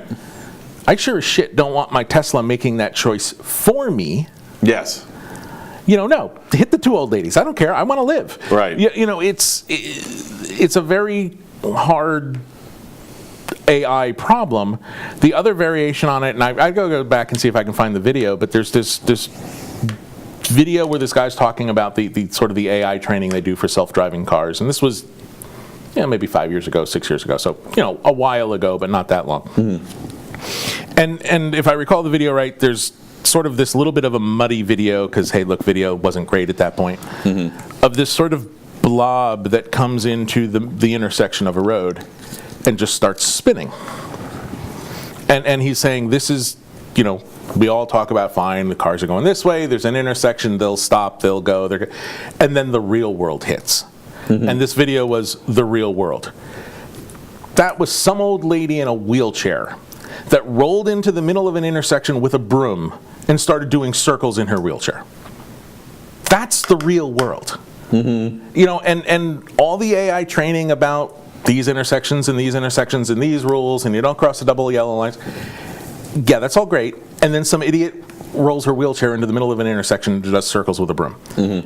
That's where a human can react to that. Who knows how, but they can. Usually with laughter, and hopefully with brakes. Right. But and maybe in that order, maybe not. Maybe not. Yeah. But that's where the real world hits, and that's a very hard thing for anything to control. So as a more practical but succinct, synchronous example of that, mud on the cameras. Right. Cars can, the car can lose camera A or camera B or camera Q or whatever. Yep. And, sure, it's usually just one at a time, but sabotage. A lot of people, joke, the running joke is at least the first wave of robots we know what to do. Because, just grab a can of spray paint and then run away because it's like beep, beep, beep, Nice. beep, I don't know what to do, And Humans are very good at extrapolating from incomplete data sets. Computers are not. yes, right. And they're. But unfortunately, trying we'll their- map all that out for them, and eventually they get to the point where anything we try, somebody's already thought of, and it has in its database. Because they're unlike us, I don't know it doesn't that- need to learn everything. It just I needs don't to know learn. that that's true, though. I mean, in the sense that humans are good at doing not only the incomplete data set thing, we're good at doing something random. Right. Not lots of things that are random. We suck at spitting out random numbers. Right. Because they ain't random. They're not even close. Right. But the one-off random thing, Yeah. who would have predicted I just did that with my arm? Yeah. No, It's not at all. completely one-off random. Well, so actually, A sequence of random we suck at. I don't even want to get into it because it's so huge. But I actually have like I mentioned before, I have this philosophy that's based on this series of science theories that I have, and I think that with the conscience. The thing that people don't understand about the conscience, and I'm talking about conscience in the sense that the conscience and the subconscious are the same thing, and it's all part of the same mechanism. I'm kind of pushing Freud's model to the side for a moment and saying mechanically it's the same thing. And what it is it's actually a risk engine. And what it does is it actually compares unlike things. And that's actually where most of our subconscious impulses come from. And so that's the reason we're so bad at random, but we're good at like single randomish events, right? So it's actually not random, it's just random to any creature without a conscience. So if we gave robots a conscience, they'd be able to use that conscience to, maybe to anticipate better what you were going to do. But also the side effect would be, oh my God, I look terrible in this, whatever, all those terrible guilt things that come along with the The conscience. robot becomes Eeyore the donkey and just hasn't. Right, and just sits in the corner depressed and weeps slowly Right. about the meaningless of its life, because it probably would be pretty meaningless being a slave to humans, who were just waiting till they get the next model, and then it's going to stand in a shipping crate Well, somewhere. but from an ethical point of view, when does that robot then become a living entity? How do you choose, and when can we no longer just turn it off? yeah, well, that's true. Where is that line? So this is a huge problem for me. Like, I don't know how to deal with this at all, and this is probably a next generation problem. When this problem is in the forefront, I'm done. Like, everyone has a problem that when it's in the forefront, okay, I'm just going to go golfing and retire because I can't handle this. So Right. I think that's my I can't handle this problem. Maybe I'm wrong and I'll have a solution, but I just don't know. I really don't know, because I value intelligence. In fact, that's most of my ethical systems are based around the idea of valuing intelligence. And if you get to a point where you have an artificial intelligence, assuming it doesn't decide to destroy all humans, and if it actually had a conscience and it was as intelligent as a human, is it different? I mean, I clearly want to say yes. I want to say yes. I think I can safely say yes in my lifetime. I Right. think. Yeah. But on what time horizon can we no Maybe longer not. say Maybe yes? for a full bipedal robot, but maybe not for the brain part. We might see that, I think. I don't know about bipedal. Go look at some of Boston Dynamics videos. Yeah, man, it's Those freaking are awesome. freaking scary. If for some reason you're not a geek and have not seen the Boston Dynamics, the latest Boston Dynamics videos, Or any of them. Some of the older ones are almost better, I think. yeah. I saw one the other day where the guy said we're not allowed to kick the robots anymore. right, There's right. an older one, so if you haven't Yes, if yes. you haven't seen any of these, They there's still kick them. They just kick them off camera. right, exactly. But so there's Boston Dynamics is a robot company. They got, I think they're part of Alphabet now / Google. Might have been spun back out, but Right. they make autonomous robots. Right. And they've got some bipedal ones that are really spooky, but they've got one that kind of looks like a dog. Right. Dog / donkey, depending on the version you see. there's one video from maybe 5 years ago, 6 years ago. The robot is walking through the office. Clearly a robot. It's not it is clearly a mechanical thing. Right. It's not wearing a furry costume. Right, exactly. Yeah. Paul, I hope you're not watching anymore. And there's this picture where one guy walks up and like kicks the side of the robot, and it sort of stumbles to the side and it recovers, and it just kind of keeps going. And then you realize you freaking felt bad for a goddamn robot. That's your conscience. Because most of the time you feel bad when that happens. Right. But so yeah, they make some incredible videos, and it really is interesting to watch. Right. If we got here's the weird thing. So if there was robots around all the time and everybody always kicked robots, we'd just be used to it. Yeah. Which, of course, there's all kinds of... If you look back at some human atrocities, you can be like, oh, that's how that happened. Yeah. You get desensitized to it after a while. And that's, going back to censorship, that's one of the reasons that part of me is like, okay, I understand why people are calling for censorship, because they don't want to be desensitized to terrible things, because eventually they'll stop seeing it. Your brain will normalize it and program it as normal. But, on the other hand, there are people who work at their discipline, their internal discipline of being part of civics and saying, I'm not going to let this affect me. I have to watch this so I know what those guys are up to. And I know this is wrong, and I will continue to teach myself that this is wrong, even when I feel like it's getting normal and I'm used to it. There are two sides to that. I mean, you can choose clearly not to watch those things. Right. And I think that is 100% right. a fine choice. Right.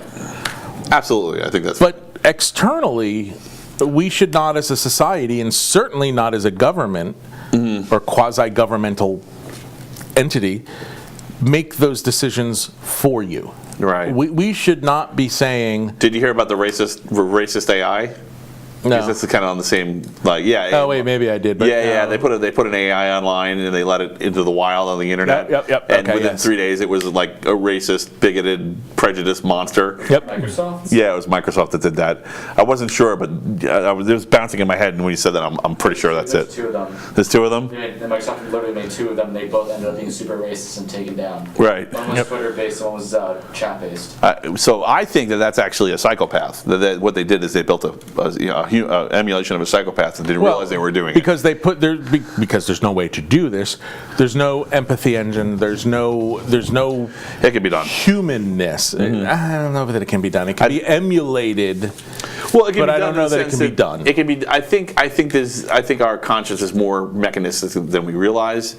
There's reason for it. I'm not just doing this off the cuff. I'm not going to make it into my show, but it's definitely to me plausible to write a conscience.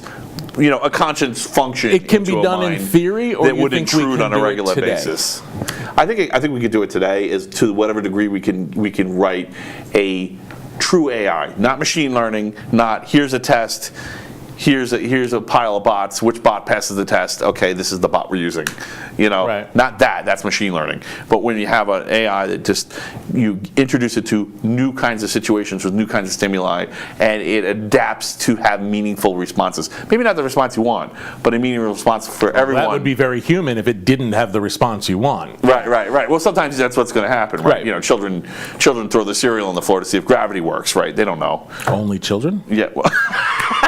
That's where do you think all my spills come from? Hey, does this still work? All right, yeah, okay. I'm on Earth. I'm alive. The totem hasn't fallen yet. So wonderful. Inception. Watch Inception if you haven't. Oh heck, what was the?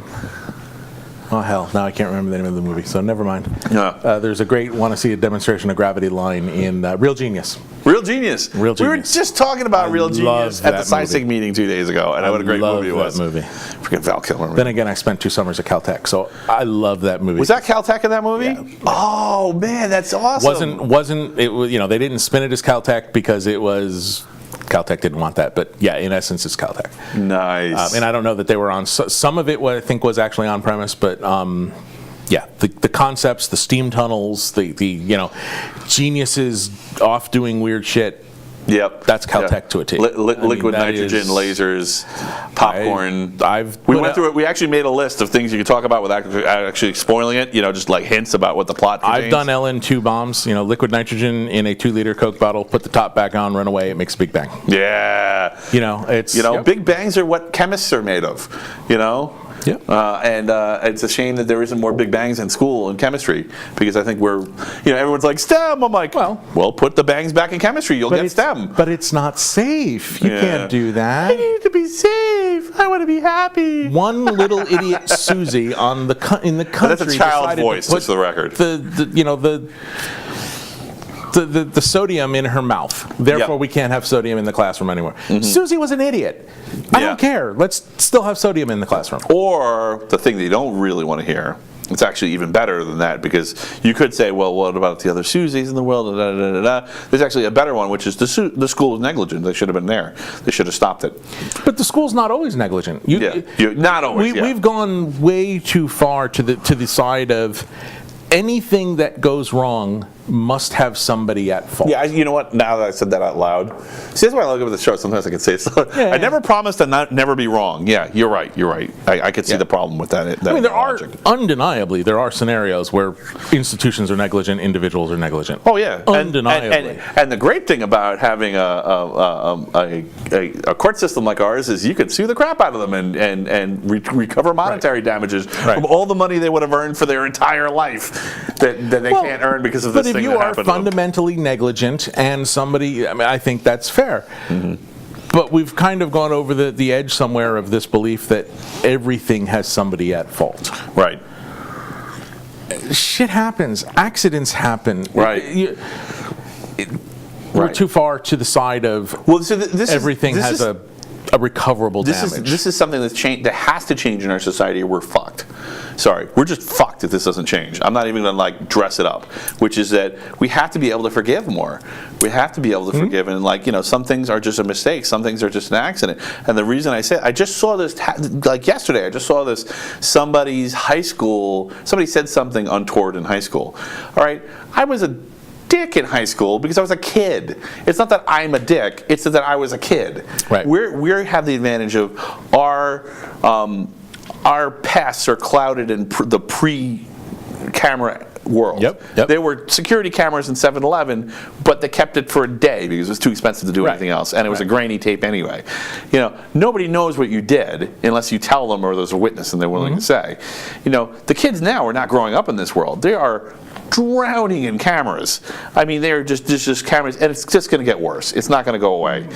And so the only thing we can do is we have to normalize. This is a level of forgiveness that we never had before.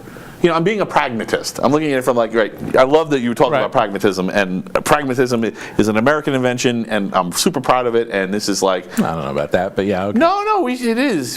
Pragmatism is a philosophy, not as doing a pragmatic thing. But going to pragmatism, marrying a Judeo-Christian religion, along with what actually works. Right? That's something new. That's something that we did, and partly as a result of the government, and partly as a result of the melting pot that is the United States. Mm-hmm. Because if you're not pragmatic, there's no melting pot really quickly. You just turn into this giant culture war between all these little. Right. We have a lot more of that today. There's some of that ago, and technology, I think, is part of the problem there. But yeah. Well, but I think that what's happening is that these problems have always been there. It's just that they're coming to the fore now. I don't know. Do you disagree with that? Or? So speaking of the melting pot, right? So you came here in the 1800s, or you came in here in 1905, or you were part of this group, or you were part of that group, whatever. Mm-hmm. You came here. That was it. Maybe you sent a letter or 3 home. Mm-hmm. If you were really lucky, you traveled home, or Auntie Joan came over to see you once. Right. Now, and then maybe stayed if she did indeed find that the streets were paved with gold. Right, or stayed for the summer, or Yeah. But when you came here as an immigrant, as everybody did, unless you happen to be a native Indian, mm-hmm. you came here. You were here. There was no Yeah. home. Home was where I came from, but it was gone. I have made the best bad good decision of my life. Right. It is the only bad good decision of my life. I have made the one choice I get to make. Today, you come here and you're FaceTiming to home and you're sending money back and you're flying back and forth. Are you really here? I mean, you're here physically, undeniably. You could be actually not here at all, or you could be just as here as everybody. Right. I mean, like Joe is here. I mean, I'm not questioning that he's physically here. No, I get it. But the tie is back home. There's no need to immerse yourself in this world because I can stay immersed in that world. Mm-hmm. Whereas if you roll it back pre-technology, you came to America. That was it. I mean, and that was not unique to America. You went to Australia. You went to France. I don't care where you went. It's that we were went allowed there, but we were the obvious That's what was different. target. We were like immigrants, yay! Sometimes. Well, it was us in Australia, and they're a bunch of prison colonies. So Right. yeah, everything else. So technology Which is in why that I like regard, Australia so much. Everything's trying to kill you. It's a prison colony. Right, yeah. I have Very metal. I have some great Australian friends. I just like making fun of them. Yeah, and yet so close to New Zealand, where everything is just cheap. Oh my God! I went to New Zealand. Yes, I go. Cheap anymore. What? It's not quite cheap anymore after Christchurch. Oh yeah. Okay. Yeah. I went to Christchurch too. Great place. And it's crazy that happened there because everybody. I have a story about Christchurch. I bought a pair of boots there, and I forgot them. Actually, I forgot. No, sorry, I didn't forget the boots. I forgot my wallet in the store, and I went back and it was there. So, I mean, I was just like, it was a really great, people there were kind and nice, it was friendly, it was beautiful, it really was like, it is the mecca of the South Island, that's probably the wrong word to use. It is the center of the South Island. People go will there to say, hang out. I mean, undeniable, yeah, it's great. I've not been there, but everyone I've ever known from there is wonderful. But people will say, unlike America, where I would leave my wallet, I'd step out of this room and my wallet would be gone. Mm-hmm. I actually don't believe that to be true. No, there are certain places. If I leave my wallet sitting on a corner of a, something outside of Penn Station for an hour, I don't expect it to be there. Mm-hmm. But by and large, I think America is exactly that way as well. If you were to go into Middle America, upstate New York, outer Virginia, I don't care where you are, Northern California. Are you well traveled? Have you been around? Not overly well traveled, no. So I actually recently went on a cross country trip. Right. It sounds like I'm bragging, but I didn't. We went to 30 plus states. Okay. It is wonderful. Sorry about that. No, I did it on purpose. I like that. Oh, okay. I pulled it out on purpose. Oh, okay. Yeah, I like them because they're colorful. Yep. It is wonderful. The country is. There's a couple of spots that I wasn't in love with. But the United States of America is a super friendly place. Yeah. Even if you're a New Yorker, friendly. You would think there's like you go to Texas and be like, pow, pow, pow, get out of our state. No, nothing like that. It was the place. The whole country is very normal. The people you see on the internet going, rah, flipping their heads open and yelling at you, are a tiny, tiny minority. From my experience of seeing people in person. Absolutely. And they're just very, very visible. I think humans in general, and certainly Americans, because they're the ones I have the most experience with, are also very reflective. In the sense of, if you go in and you're an asshole, mm-hmm. they're an asshole. Mm-hmm. But if you go in and you're nice, mm-hmm. that's what you get back. Polite, and patient, accommodating. Everybody, you get so much, our military should be the one with the stick, mm-hmm. but we'll be the one with honey, personally. We'll go in and if you're nice to people, you get that back. If you go in and you're an ass, mm-hmm. what do you expect? Do you really think you're going to go in somewhere and be an asshole and they're going to be nice to you? Yeah. Are you nice to someone when they're an asshole to you? No, of course not. So why would put yourself in their shoes for a moment and be nice? Yeah, well, sometimes I am. As Patrick Swayze said in Roadhouse, be nice. Thank you, Roadhouse, for all your wisdom. Yes. Exactly. Yes, in the Church of the Flying Spaghetti Monster, Roadhouse is Pastafarians. Pastafarians, yes, I love the Flying Spaghetti Monster. I'm Lutheran. I'm actually Christian, but I'll never make an argument. Okay, so I'll never make an argument in like at least in the show for sure that I can't also make as an atheist. So I'll never make a Christian argument. I'll make a ethical or philosophical argument. So How do you feel about Pastafarians having their being allowed to wear the colander on their head in their official government photos? really? Oh yeah. That's awesome. That's spectacular. And I mean, you know what? Yeah, it's nice to actually see. I know that it's supposed to be sarcastic, but I like it because I think it's good. It helps us vet the law and work it out in a way where government, where religions don't have or faiths don't have the opportunity to turn into cults. Well, it has to be a religion really to be a cult, because you have to have some kind of organization. You can't just have a cult without any organization whatsoever. But for a religion to turn into a cult, it actually says, okay, here's the limits, and I like that. So I think it's a really good effort. If more Pastafarians were actually doing that on purpose, trying to map out the potential for abuse of religion, instead of, I'm not saying they shouldn't make it a funny shtick, but if there was something like that where it was like, okay, what if we were an evil religion? How could we exploit the system? Like a hacker religion, where the essentially you're trying to use hack religion, but in a civics kind of way, not in a, one of the actual cults kind of way.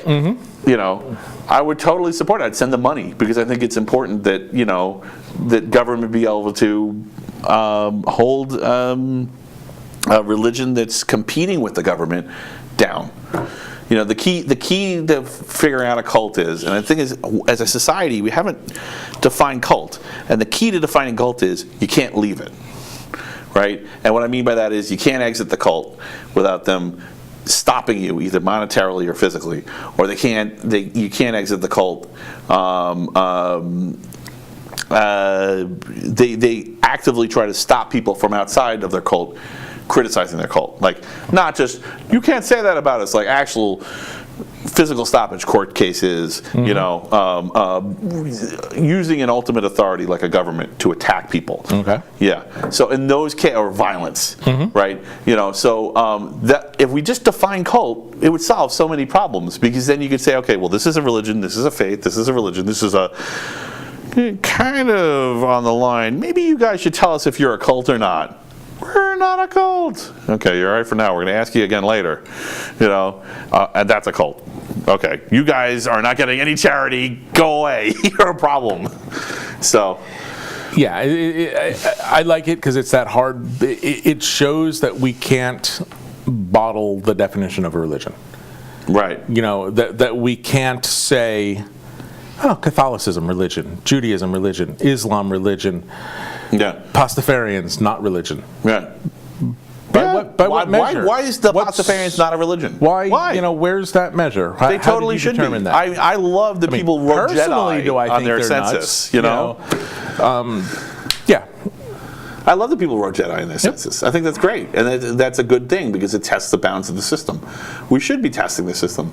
Everybody has to get in it. If we really want people to be geeks, which they really need to be, to make civics better, then they have to expect them to start acting like geeks, kind of like that sarcastic Monty Python kind of, Well, yeah, at least paying attention to civics would be nice. Right. At least maybe being able to spell civics, or at least know what the word means. Yeah.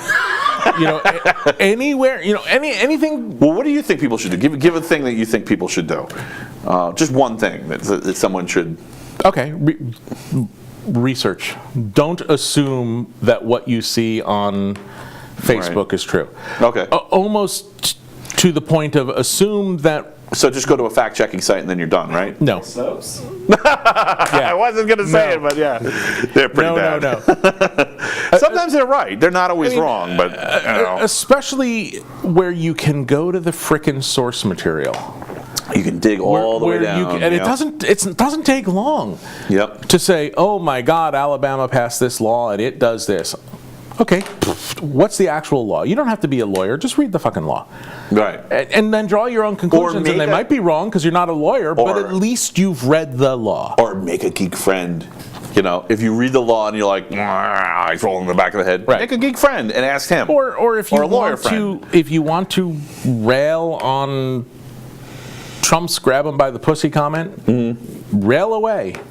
As long as you've actually watched the goddamn video. But if you haven't watched the video, shut your mouth. Right.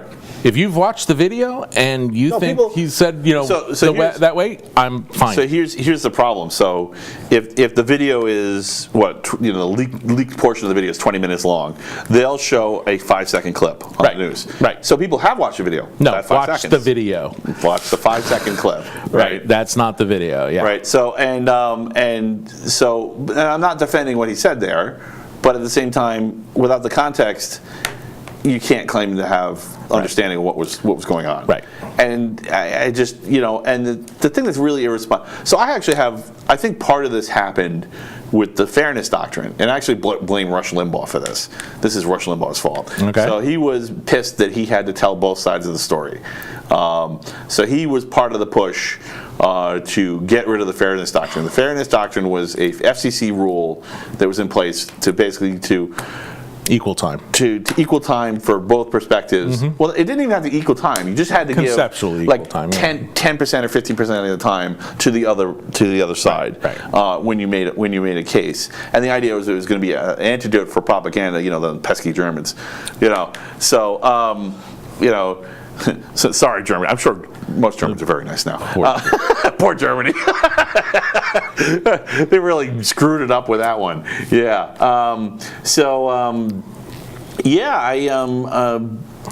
It doesn't. I'm not. Look, there's not that there's a fundamental problem with the fairness doctrine, but you're a human being with Google. Be your own fairness doctrine. Right. Go and actually look at what is the other side. Maybe it's just time for big media to die. It's just time for TV media to die. It's time for, why is so much of the spectrum? This is a question for the FCC, and this is a problem I have with Trump. I don't understand why Trump hasn't done more with this. I would figure he, of all people, would understand this. Why hasn't the media, the airwaves, been carved up into many smaller pieces and given to more local stations? Why isn't half of the TV airwaves Nassau County or town stations? Because you can't corrupt that as easily. Yeah, sure, on the one hand, they're going to want to syndicate and they're going to want to get, feeds from, right. But not all of them are. And it only has to be one. Again, I think the solution is to go local. Don't let them, let it be centralized. Don't let it be federalized. But doing it through the airwaves. Scale, but I don't really care about economies of scale for my news. I don't want that. I want to hear the facts. The internet solves that problem. The economy of the airwaves I don't think I could get an airwave signal in my house. I mean, I know I couldn't. I have nothing with an antenna. Well, Wi-Fi antennas don't count. But I have nothing with a TV signal antenna. I can get that on the internet. But as an individual, I need to go look at the other side. Always be willing to go look at whatever your belief is. What's the other side saying? Why are they saying it? Because they're not freaking nuts. Yeah. I don't think there's anybody. Let's take Congress. There's nobody in the House or the Senate that wants America to die. There are differing views on what is right. There's a statistically insignificant portion of the Senate that wants America to die. I will not say that there's never been anyone. There probably has been. But yes, it's not enough to matter. But certainly I don't think there's very low. I don't think there's a single Effectively current zero. congressman or senator that at a fundamental level wishes that America would go away and we would be, that America goes the way of the Soviet Union. You know what? The nobody is in that boat. I don't know people's intent. I can't know that. But yes, you're right. It's going to be very, very low, and they have a lot of competition, and there's a lot of scrutiny, and there's a lot of eyes on them. So it's not going to be like it's going to be easy for them to operate. Have you ever watched Homeland? Not really. A little bit, but so the premise of Homeland is an American is turned. Right. And they move their way up the political ladder. Yep. So I'm not going to go into any more. I probably half spoiled it right there, but talk about spoilers only a month old. Homeland is Homeland fair game. Those characters have come and gone. So right. But if an American is turned, holy cow, right? If they get high enough up, it can be really, really dangerous. So yeah. But you have lots of checks and balances. Right. Well, that's the thing. So, do you believe in a person or do you believe in the system? Even if you think a person or a group of people are repugnant in the government, who cares? If you think the government works, if you think the system's okay, fine. And if the system isn't okay, make a system that is okay. That's civics. That's what civics really is. Well, yeah, I think undeniably the system is okay. Yes. And I that's hope important. that everyone would agree with that. Because I'm sure some if you don't. really think the system's okay, there's never a reason to But go, you might, and your hair's on fire. You might think that the current implementation of the system sucks. Right. And you're free to accept to say that. Right. That it's, But it's not that we should blow up the idea that there's a president and a judiciary, and it's change the president. right. You can do that every 4 years. Right. And you can do it more often if you impeach him. And that's what amendments are for. Go ahead, get a groundswell of public support for an idea. And people, and this goes back to what I was saying earlier. People will say, "Well, it's so hard to amend the U.S. Constitution." That stands straight. Yeah, we're not California. We don't have 876 amendments. There's a reason it's so damn hard to amend the Constitution. Right. It shouldn't be a knee-jerk reaction. Right. If it is that important, it'll happen. And if it doesn't happen, it guess they're just really hoping people wasn't get- that important. Hopefully getting people to get bored and just do research just because there's nothing else to do while they're waiting for the government to get around to do something. I might as well research it, right? They're not going to even look at it for 2 years, so. 2 years. Yeah. Fine, if it's an amendment, it might take 20. Yeah, that's true. Or Well, that would just be the public groundswell then. Who knows how long the which was politicians the stop arguing about how it. long did it take to ratify the amendment that congressional salaries wouldn't be changed? I mean, wasn't that amendment introduced in like 1790 or something, and it was ratified in 1990, something like it was like Yeah. it's insane. Yeah, it totally is. But it's good. That's the point. Is that even though it's insane and we sound like we're negative on it, it's a good thing. No, it's a good thing. America shouldn't change quickly because it's scary as hell if something our size changes quickly. So you don't. It sounds like you don't think that the FCC is really the problem, and that it actually. So the other problem is that people don't understand when they're doing the research how to gauge credibility. And I'll give you an example. There's actually something called the Gell-Mann amnesia effect, and the idea is that you're an expert in a field. Mm-hmm. You know all about doing oh my god, I forgot what it was. Oh, IRB, that's right. You know all about IRBs and that process. Mm-hmm. You read an article in Newsday. Sorry, Newsday. I'm sure you're very good. You read an article in Newsday about IRBs and it's just wrong. Mm-hmm. You're like, this is a mess, right? Mm-hmm. And then you turn the page and you read about something you don't know a lot about, and you're like, oh yeah, okay, I see what they're saying. Right. Dude, why do you trust your credibility anymore? The subject that you're a specialist in is dead wrong. So I think that part of the thing with research is multiple sources. Yep. Dive deep, and you should try to come up with a conclusion on your own. And at least, even if it isn't always Right, and multiple really flushed out. At least opposing you're sources. Yeah, at least you're informed. Yeah. Multiple opposing sources. If you go to Fox News and to Rush Limbaugh and to Hannity, right?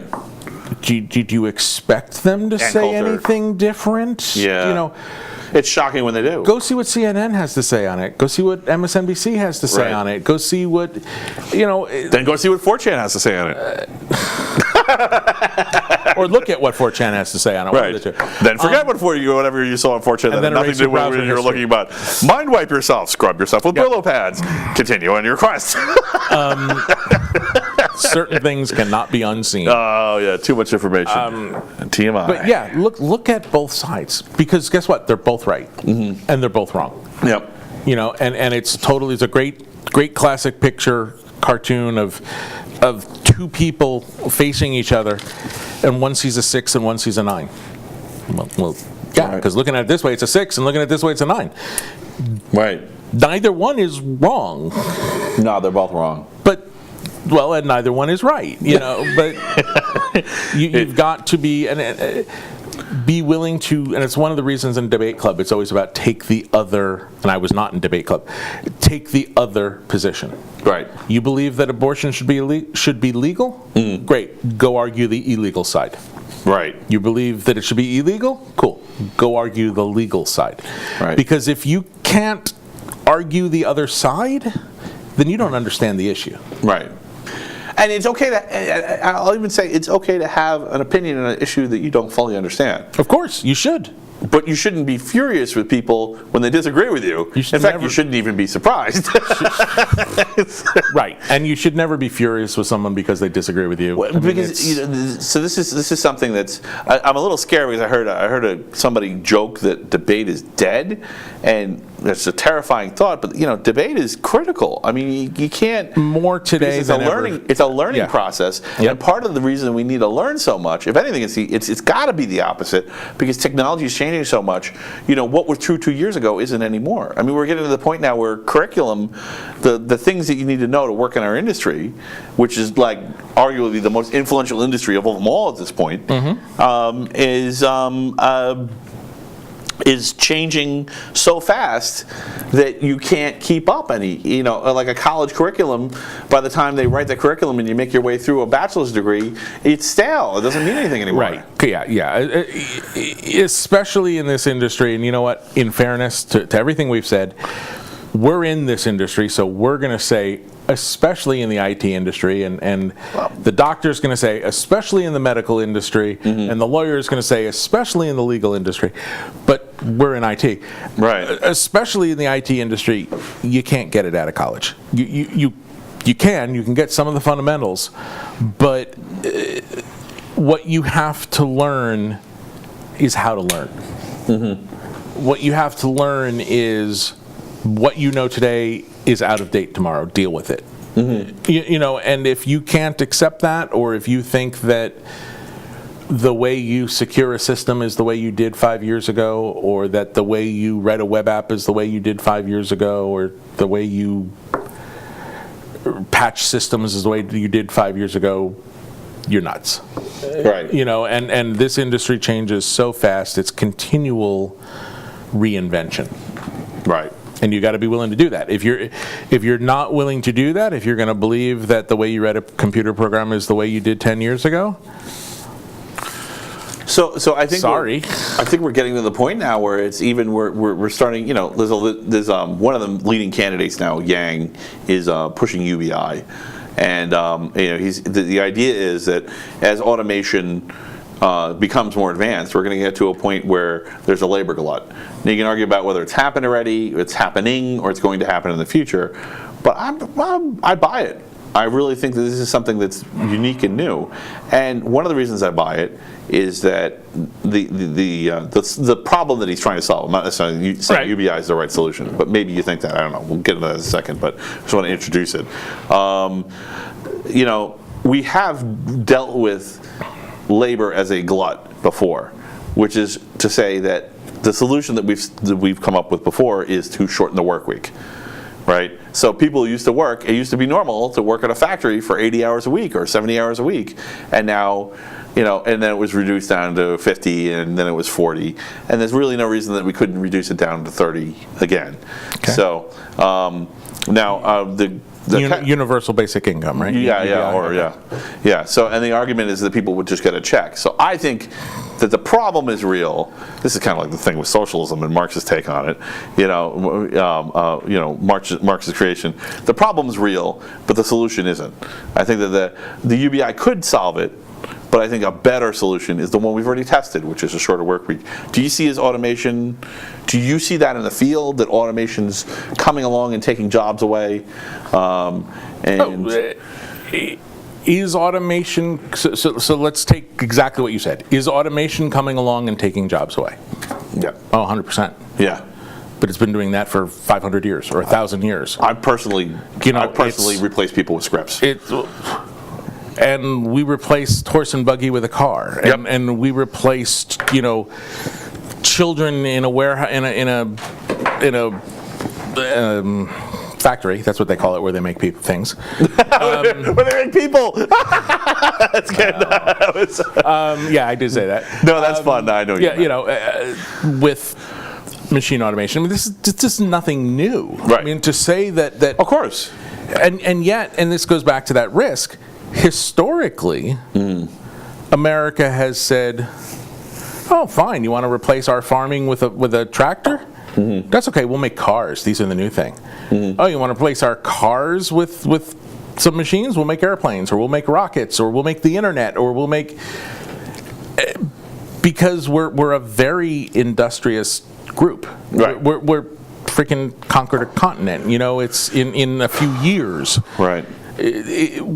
Then, look, at the end of the day, we are not unique. The Indians can do the same thing. The Chinese can do the same thing. The Russians can do the same thing. It is human nature. Right.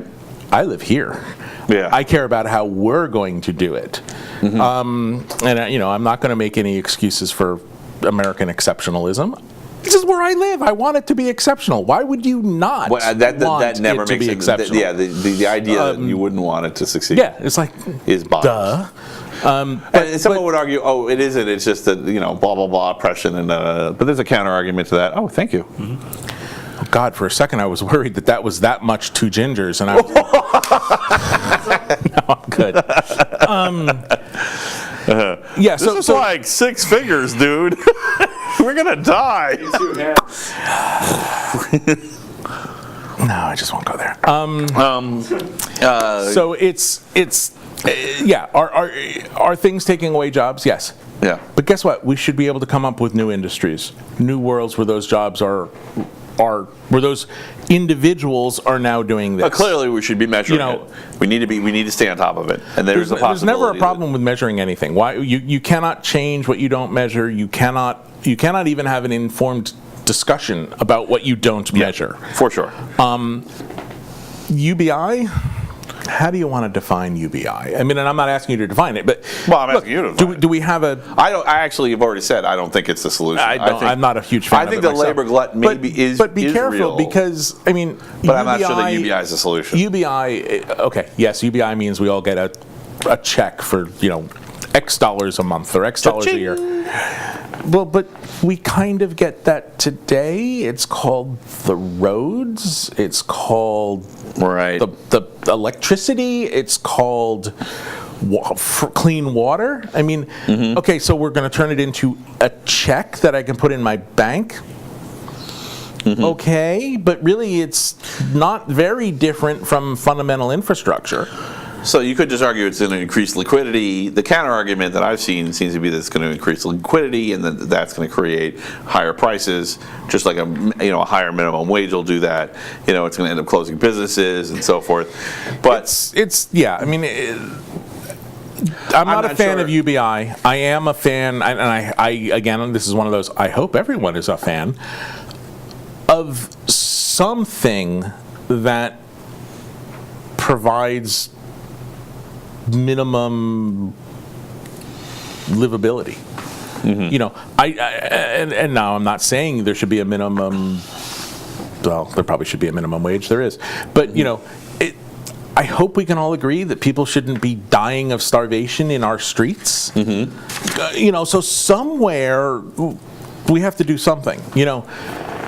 What is that something? Look, it's always a balancing act. No one is against curing cancer. But there's an argument about how much we should spend because we got to get the money from somewhere. Well, no one is against. I can take the other side of that argument. I mean, I'm not pro-cancer. So that's a quote for the ages. I'm not pro-cancer. But on the other hand, I mean, great movie in Time talks about what to do when no one's dying anymore, when no one's aging.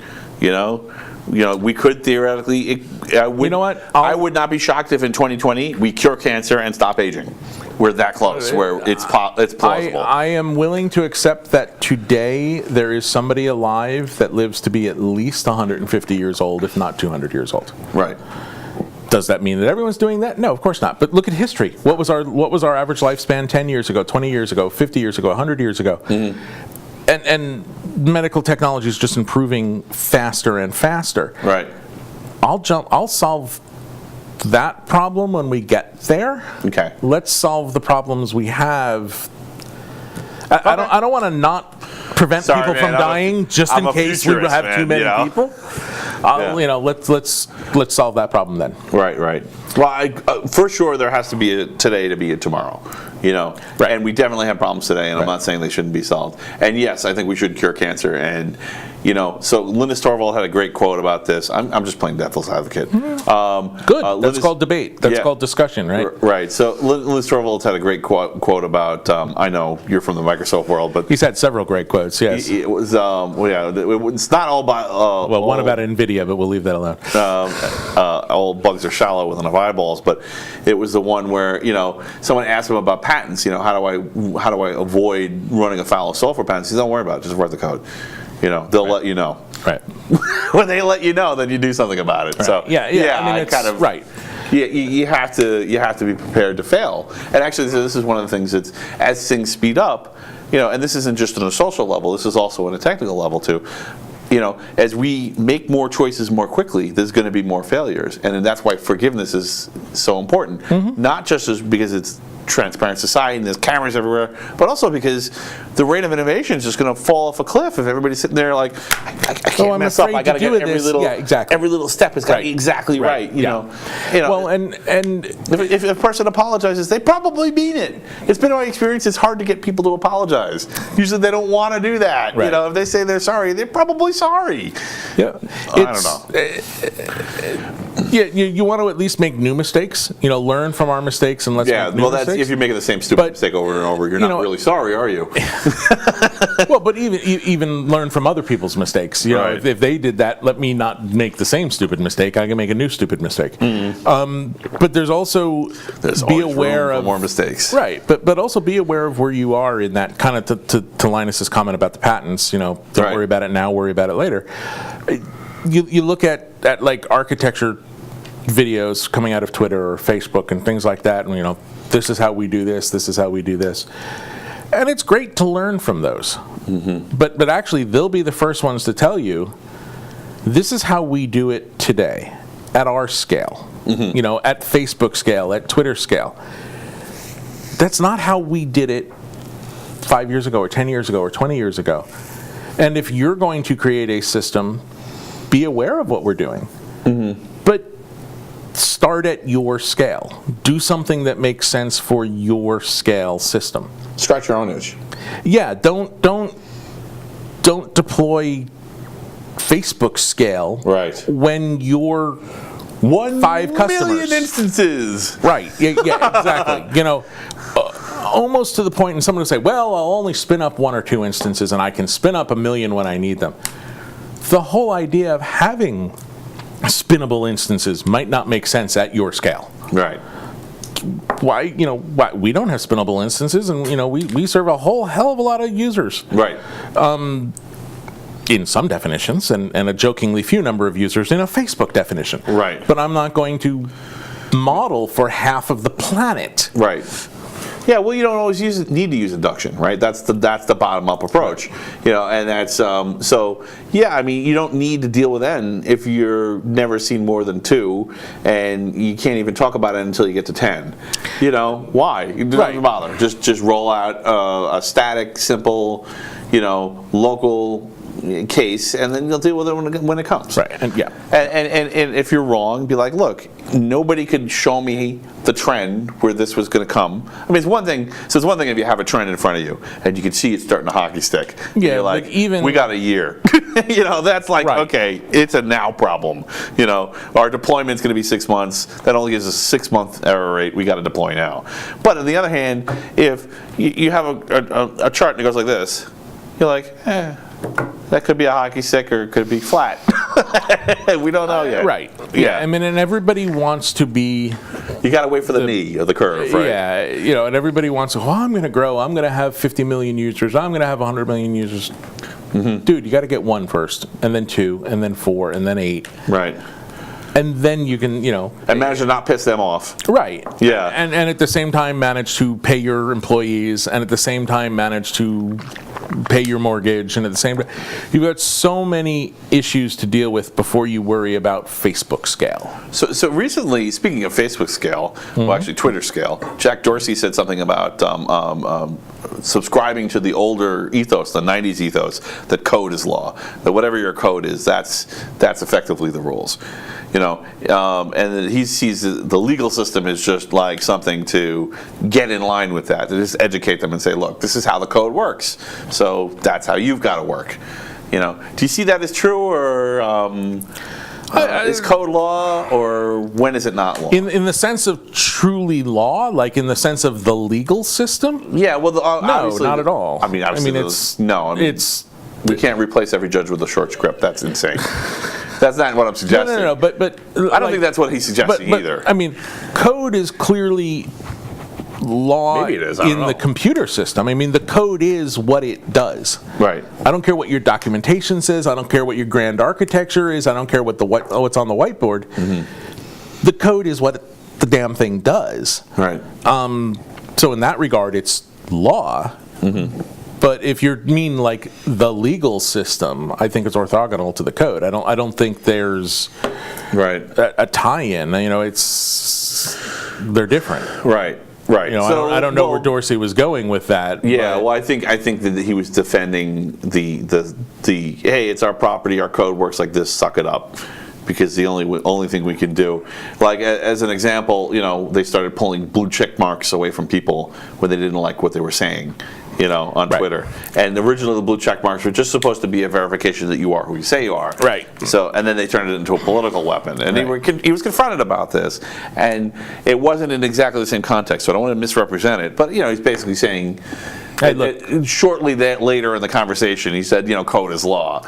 And it's like, Well, and this is where that we go back to what we talked about before of, on one side, they are a private institution. Right. They can do whatever the hell they want. Mm-hmm. But on the other side, they're that de facto soapbox. They're that town square. Right. They're starting to censor in a governmental way. No, they aren't the government. Right. But they're starting to censor in that way. Right. And I think there are the Great Firewall of China.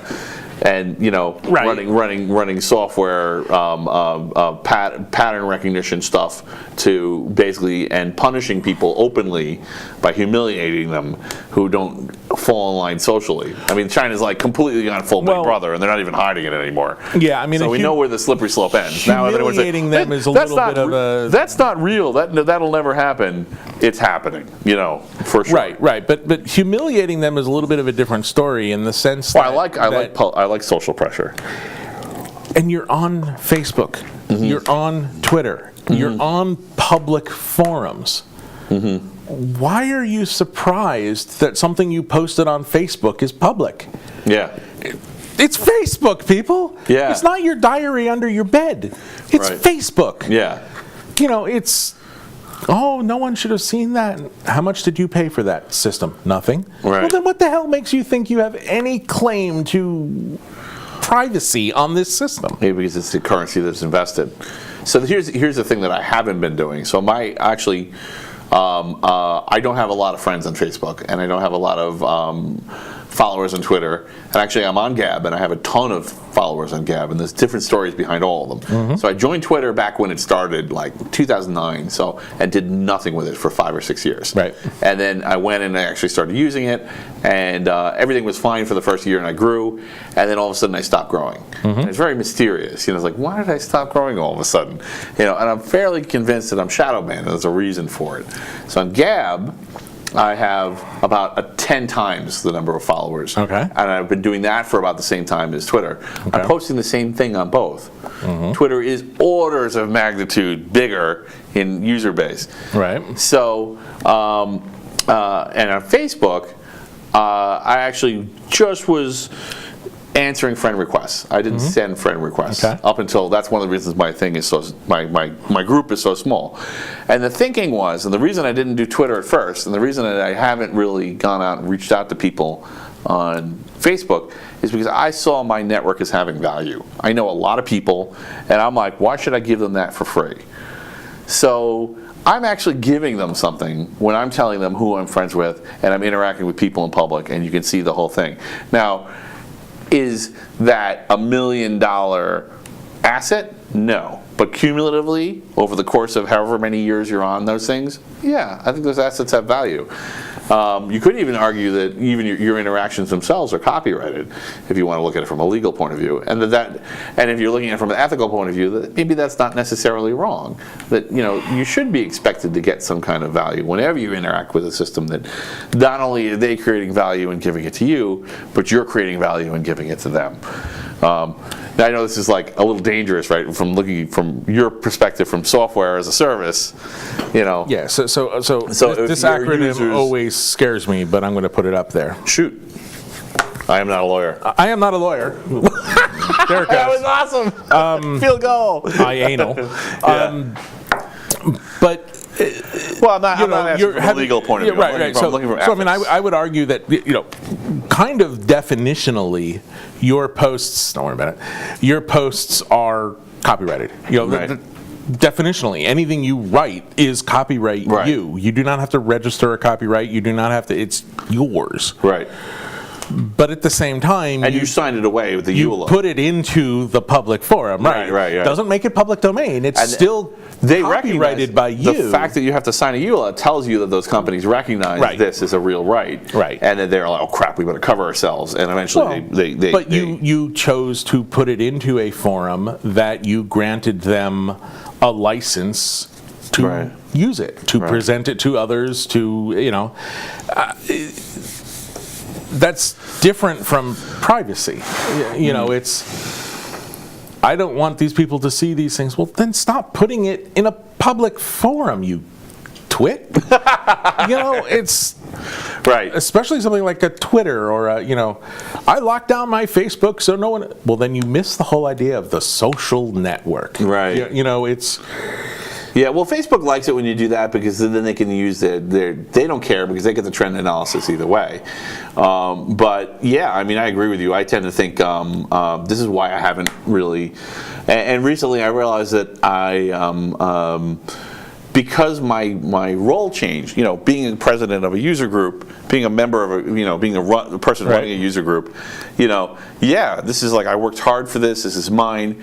On the other hand, doing like a show like this, it's all about publicity and reaching people. Mm-hmm. So like it's completely different. It's a 180, and the most important thing is to reach people and let them know, hey, I exist. Right. So there's two completely different situations where, one is you want to retain your value, and the other one is you want to share it, but. I can see the argument that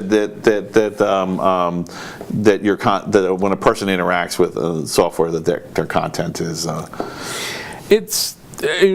There's kind of this. I know it's a tough classic, thing to answer. Yeah, no, but there's kind of this classic argument in not so much public speaking as much as like public content or training or that kind of world of I don't want to put my videos out there because they're my content and they're what I created and this is how I make my living, whatever. Mm-hmm. Not me personally, but this is sort of the argument. And then there's that other side that says no, fuck no. You want to put your best content out there because it's that marketing side of you. Mm-hmm. And the same thing. I think if you close off that network and you say, I want to keep it down to my grandma and my mom and my 2 aunts and my 3 friends from high school, and that's my social network. Mm-hmm. Okay, and that's going to remain your social network. Mm-hmm. But if you, on the other hand, a lot of people operate like that. I don't give a shit who sees this, then you might actually meet other people. You might actually be exposed to ideas that aren't yours. Mm-hmm. You might be exposed to, wow, that's not what Hannity or Fox or Rush says. Right. It's actually what the other side thinks. I like that. That's really smart. That's a scary thought. I might actually have to justify my thoughts, or I might, God forbid, I decide that I'm wrong. Oh my God. What? I'm out of here. Yeah, I mean, how can you... Heresy! How can you not... I can never be incorrect. I mean, I don't want to be proved to be wrong. Right. Of course but not. I do want somebody to challenge my beliefs. It's okay, I forgive you. Thank you. Yeah, see? See how that works? It's really easy. There was a line...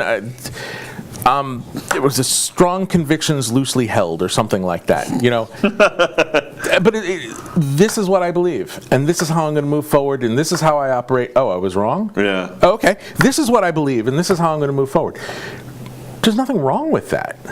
I mean, this was what you believed, so you operate in this space. If you discover that you're wrong, you operate in this space. Holy cow, we only have 10 minutes left. I can't believe it. I have so much more stuff to talk about. Go for it. All right. Well, so Speed round. It's like speed dating. Yeah, we're not gonna do that. I'm gonna choose. So it's not that bad. So I'm gonna do something that's kind of fun for me, and then we can do a hard thing, or we can do an easy thing. Would you rather do the easy thing or the hard thing? I don't care. Okay. So let's talk about automation. So what do you think about automated updates specifically? You know, Like patch updates on OSs and things like that? yeah. Yeah, 100% in favor of them. 100% in favor. 100% in favor of Well, them. that was a short conversation. All right. So do you deploy to test networks and stuff to make sure that it's not going to blow stuff up? You know, No. to make sure the vendor doesn't. No. So you just you back out of patches. You count on that mechanism. Yeah. Has it ever failed you? Nope. Now, I will say it has failed others, and I know it's failed others. Spectacularly 100%. concise. You win the Technocrat Live Precision Award. No, look, it's the same reason we'll deploy code a couple times a day sometimes. Mm-hmm. You know, into a SaaS production world doing research management around the world. Aren't you worried it's going to blow up and Yeah, be real very. consequences? But guess what? If the 4 p.m. update blows up, I can roll back to the 1 p.m. update. Really wasn't that different. So what you're saying is if you the can't be afraid June to update fail. you can't be. But if the June update fails, and I've got to roll back to the November update, holy fuck, I've rolled back a lot. Yeah, I can't. The more often you Your iterate, ability to understand the consequences. the quicker of you can failure, back off. Yeah, shrinks over time to nothing. Right. Yeah. And to be honest, the users, once they get around the headache that, you know, oh my God, you can update how quick? If you're making small incremental changes, they never even notice. Right. They just adopt the new stuff. Right. But when you're freaking Microsoft and you introduce the ribbon, holy fuck, what were they thinking? Yeah. You know, because it's so different. Right. And yet, if you go back and you look at the ribbon in 2007 and the ribbon in 2016, they're very different. So, But tell not, the you audience know, what you're talking about with the ribbon. Yeah, for those of you that aren't young enough to remember when Office was good, I think it was Office 2007 that introduced what they called the ribbon bar. And they got rid of the classic normal textual menus and some icons like a diskette and you know and a little I remember photo in it, and they put in Clip art. what we now have is the ribbon. You know, you've all seen it. There's these big ass icons, and you click on another menu, and then there are these big ass icons. They call it ribbon bar. It was so jarring, such a change for enterprises, for industry, for everybody, that it like sucked. What's wrong? The sound of a million secretaries crying out in pain. And then it was silenced. Yeah, I mean, so when you make those mass changes, and it's one, I think, of many reasons that Windows 10 is now the way it is as opposed to the way the previous were, but when you make that mass change, the end users have to adopt to that mass change. When you deploy lots of iterative updates, it helps you on the infrastructure side. It helps you because you can deploy them over time. And by the way, we don't even deploy them to all the servers at the same time. I can deploy them to TP Web 01, and if it starts throwing errors, well, Nginx is going to roll it back to TP Web 02. The user doesn't even freaking see the error because it just retries the same request on the other web server that I haven't rolled forward yet. Because I can do this because I'm doing small incremental changes. So on the infrastructure side, it helps us to do rapid evolution. And on the user side, Is there a learning curve with the users where you get them to understand that there's going to be several changes? You know, a change or two a day? because they don't even really see it. They don't usually because see it it. is so small to them. Right. You know, oh, suddenly there's one new button. Until the one that's really big, but then you have to apologize. Yeah, and we've got to be careful about. Right. We do live updates. We haven't taken the system offline for an update in 15 years. Nice. And Very we're good. drastically different. We're whole You new have my technology, respect, sir. That's not easy to do. No, it's not. Yeah. We were a cold fusion infrastructure 15 years ago, and we're totally .NET infrastructure today. So you made the transition And we from did Cold that whole Fusion to .NET without taking the system with offline. microscopic changes, huh? Yep. That's amazing. Yeah, I mean, there were of that 15-year span, there was probably 8 years that we were running both technology stacks. Right. And the end Well, of course, users right. might be on a Cold Fusion page, and they click a link, and now they're on a .NET page, and they click another link, and now they're on a Cold Fusion page. Right. What do they care? And it's a it's- testament to organization, and it's not easy to be that organized. We're lucky, and I know that. I knock wood. We're lucky. We're a Right. small shop. Hey, I'd rather We've be gotten lucky very than good. every day of the week. Yeah. I'd rather be both, but if I had to choose, Once in a while someone will surprise me and says that. Most people are like, yeah, that makes sense. And then once in a while, I'd rather be lucky and good. yeah, absolutely. I want all I'll the be greedy with advantages it. I can get. Yeah, I mean, we've been very lucky with some good partners as well. So I think my choice is made for me. So this kind of leads into my a last topic that I want to ask you about. Are there any workflow secrets? What makes workflow tick? Is it like your physical space? Is it sounds? Ambient music? Noise canceling headphones? Do you need offices versus cubicles? Yeah, 18 meetings a week, DevOps, one meeting a week, no meetings a week, everybody works from home. What do you do? I mean, we'll kind of go through everything that we kind of do, right? So I've got, in essence, kind of two halves of the house, if you will, the devs and the support. Development's here in Melville with me, and they kind of are of the, we'll give you what you need. You're creating the lifeblood of our organization. As a software as a service company, they're writing the software. It's kind of an important part of software as a service. And in a good way, not in a bad way, every dev is a little bit of a snowflake. And I don't mean that in the millennial is a snowflake manner. But you want a standing desk and dual monitors? Yep. You got it. You want this gaming keyboard? Right. You got it. You prefer to work from noon to 10 o'clock at night? Well, you got it. I will say this about snowflakes, about the concept of snowflake. Everybody's journey is different. I don't like snowflakes because it implies that you're static. But the idea that everybody has a road to go on to get to a destination, and that it may be different than someone else's road. There's a pejorative snowflake, and I don't like those snowflakes, certainly. Right. Everyone needs a little safe space and a kitty cat. But Right. in Because the sense that everyone's journey is different, The problem yes. with the safe space is you're not on a journey. That's the problem with it. I like that. Yeah, Okay, yeah. I like that. Quote me on that. So on the development side, certainly, TM. Sorry. and so there it's have good people. Have a process, have your check-ins, have your source control. We use GitHub, we use Jenkins for automated builds. Have a process, but understand that each of your devs, hire the good devs. Let them do their freaking job. Yeah. On the support side, it's really the same thing, but it's sort of the other side of the house. They're the service side of software as a service. They're the ones talking to our customers all the time. Right. And it really, again, is invest in your people. Have good people, and give them the freaking tools they need. You fragged your headset? Okay, here's a new $500 headset. I don't care. Because what does that really cost me? Right. I'm gonna suck it up and use that crippled headset as you talk to my customer that's paying me a lot. No, here's another headset. Well, because when you use cheap gear and when you don't take the needs of your staff seriously, it costs you twice.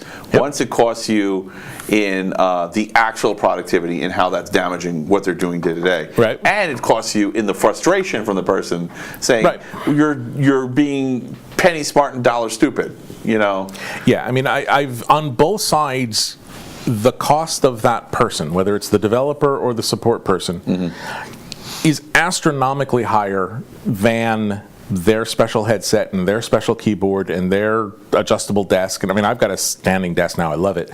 But the those expenses that everyone goes, oh my God, you can't have dual monitors. You can't have a PC with 16 gig of memory. You're talking about $40 worth of memory. Who cares? And it turns out, dual monitors, people are more productive. There's actually been a couple studies. Yeah. I mean, I there were years ago, and I hope to God none of these institutions are this way anymore. There were, I'm like, what is he waving about? Steve Shaw, yeah, he's got dual monitors. dual monitors. Dual monitors on the Technocrat Live. Area 22. I almost bought a third monitor for Twitter, and then I said, no, that's a little overload. There were places that wouldn't, you can't be on the internet during the day. What? How can you be a developer and not be on the internet? I don't care if you're... Oh, I'm sorry. Is it 1984 and I'm taking a test in elementary school? I don't care if you're writing COBOL on a mainframe. You need the internet. Yeah. Because otherwise your stupid developer, and he's stupid because he's working in a shop that won't let him on the internet, otherwise your stupid developer is going to try and reinvent something that he could have spent 30 seconds on Stack Overflow and copied. More importantly, it won't work. And this is actually good. Or if it does work, it only works in his use case because you haven't thought about the 37 other scenarios. If you have a censorship in the office policy and you have competent engineers, they're not following your censorship in the office policy because it's called an encrypted tunnel, people. Right. And just because you think you block the VPN ports or you're monitoring the traffic, sure, maybe you can get to a point where you can confront them and say, I see an encrypted stream coming off your machine. What is that? Yep. But you have to ask yourself, aren't you just wasting his time at that point? You know, I mean, you really have to look at the end results, and even if his process is kooky and wacky and roundabout, as long as it's not like depraved or illegal or undermining of the other employees of the workspace, who cares? The one thing you do have to watch, especially when you're doing, well, really only when you're doing proprietary source, like we are, obviously our application is proprietary to us. You do have to make sure that your developers are paying attention to licenses. And that is one of the things that we are careful about. If you're going to bring in external code, fine. Where's the license? I want a copy of it. I want it in source control next to the code. I want it, they can change it later. I don't care. I'll have a legal argument with them that at the time I took that code, here was the license that you gave me. Right. You have to archive. Because the web page can change every minute. So this is the problem. This has been what people have argued against internet research back in the old days, back when it was less ubiquitous. But I mean, if you don't know this for some reason and you're getting into researching things for yourself, the key is take snapshots, take screenshots, download data sets, download PDFs or whatever, and keep it all in a little folder. And that way, 2 years from now, when you go back to the site and it's completely different, or it's gone, or it says something different, you can be like, no, that's not what it said at this time, and that's what I want to find. And I guess I would say if there was one thing, because I still know development shops that don't do this, if there was one thing, use frickin' change control. Obviously, today's flavor of the month is Git. And I'm a huge GitHub fan, but it can be Subversion, it can be frickin' CVS, it can be RCS. I don't care what you use. Use change control. Considering the scale that Linus wrote Git to deal with, unless you're enormous, you probably don't need it. But if you want it, you don't have to go with pull requests and multiple upstreams and everything else. But CVS will work fine for most shops, but I would really take a look at GitHub. Honestly, I mean, it is because then if you're running CVS or Subversion or RCS, you need a server. You need to do all of that stuff. Just frickin' Windows. And then people have to adapt to their environment when they come into it too. As people come and go. Microsoft is using everyone uses GitHub. You can go look at the source code for .NET on Microsoft. On GitHub. Wow, I didn't know that. Oh yeah, and also reference. I'm not really a .NET user. So. And also reference source.microsoft.com. You can go read the source code. I know 2 Linux.NET people, and they sing its praises, and they say it's wonderful. But I just haven't. It hasn't been in my space. Yeah. Okay. But definitely. I mean, I know shops that don't use source control, and it's like, are you nuts? Are you freaking insane? Yeah, that's so 2000s, guys. That's so zeros. Yeah, time to get out of that. Just get your developers over it, because once the developers are in it, and you have, as a developer, you have that. You understand that the old code is in source control. So now I can delete stuff because it's in source control. I now have this freedom to make changes. So there is one thing I will say about source control, and this is something in a lot of shops, and I know it's overblown, but it's not zero, and it's important that it's not zero, which is that there's always a risk of unintentionally uploading stuff into your repository that you wouldn't want to share with the public. And then, of course, Well, you don't if have other to have a people public download repo. it. Right. You don't have to have a public repo. I mean, the IRB manager But of source course- code is not a public repo. So that does scream for the case of not going straight to GitHub, of keeping it local, of having like GitLab or something on a local GitHub repo. Enterprise or anything, Yeah, or just a straight so that you Git can repo. say, okay, these people downloaded it, scrub that. There's a key in there. We don't want to share that. There's a password Right. in there. Right. It was a mistake. We made a mistake. You can't forgive. No harm, no foul. If there's harm, it's harder to forgive. But yeah, and when that password gets checked into change control, or those keys get checked into change control, one, fine, you have an incident management plan and you're going to follow it, and it says what to do. And two, I'm sorry, an incident management plan? Yeah, no, right? Hard to believe. Incident response plan. and two, it shouldn't be, and for those that don't know, that's kind of the things you've thought of ahead of time to deal with in an incident. And two, you should be able to rotate those keys. Right. It shouldn't be Right. that bad. Right. Because A, your developer shouldn't have your production keys anyway, so what difference does it make? And B, if they do, rotate the keys. Move on. It's follow the IRP, document the fact that it happened, and recover. So I want to know, is there anything that we've not talked about that you wanted to bring up on the show? Any shout outs? Any Love, money, sex, politics. We talked about politics. Gun rights, abortion. No, nothing. I don't think we talked about gun rights. No, we didn't. That's okay. 3D printed guns are everywhere. Beware. I have the They're original. coming. I have copies of the original Liberator. Really? Yep. Nice. Yep. Oh, you know the name. Oh, yeah. Absolutely. Yep. I downloaded it before they took them offline Yeah. the first time. They're not going away.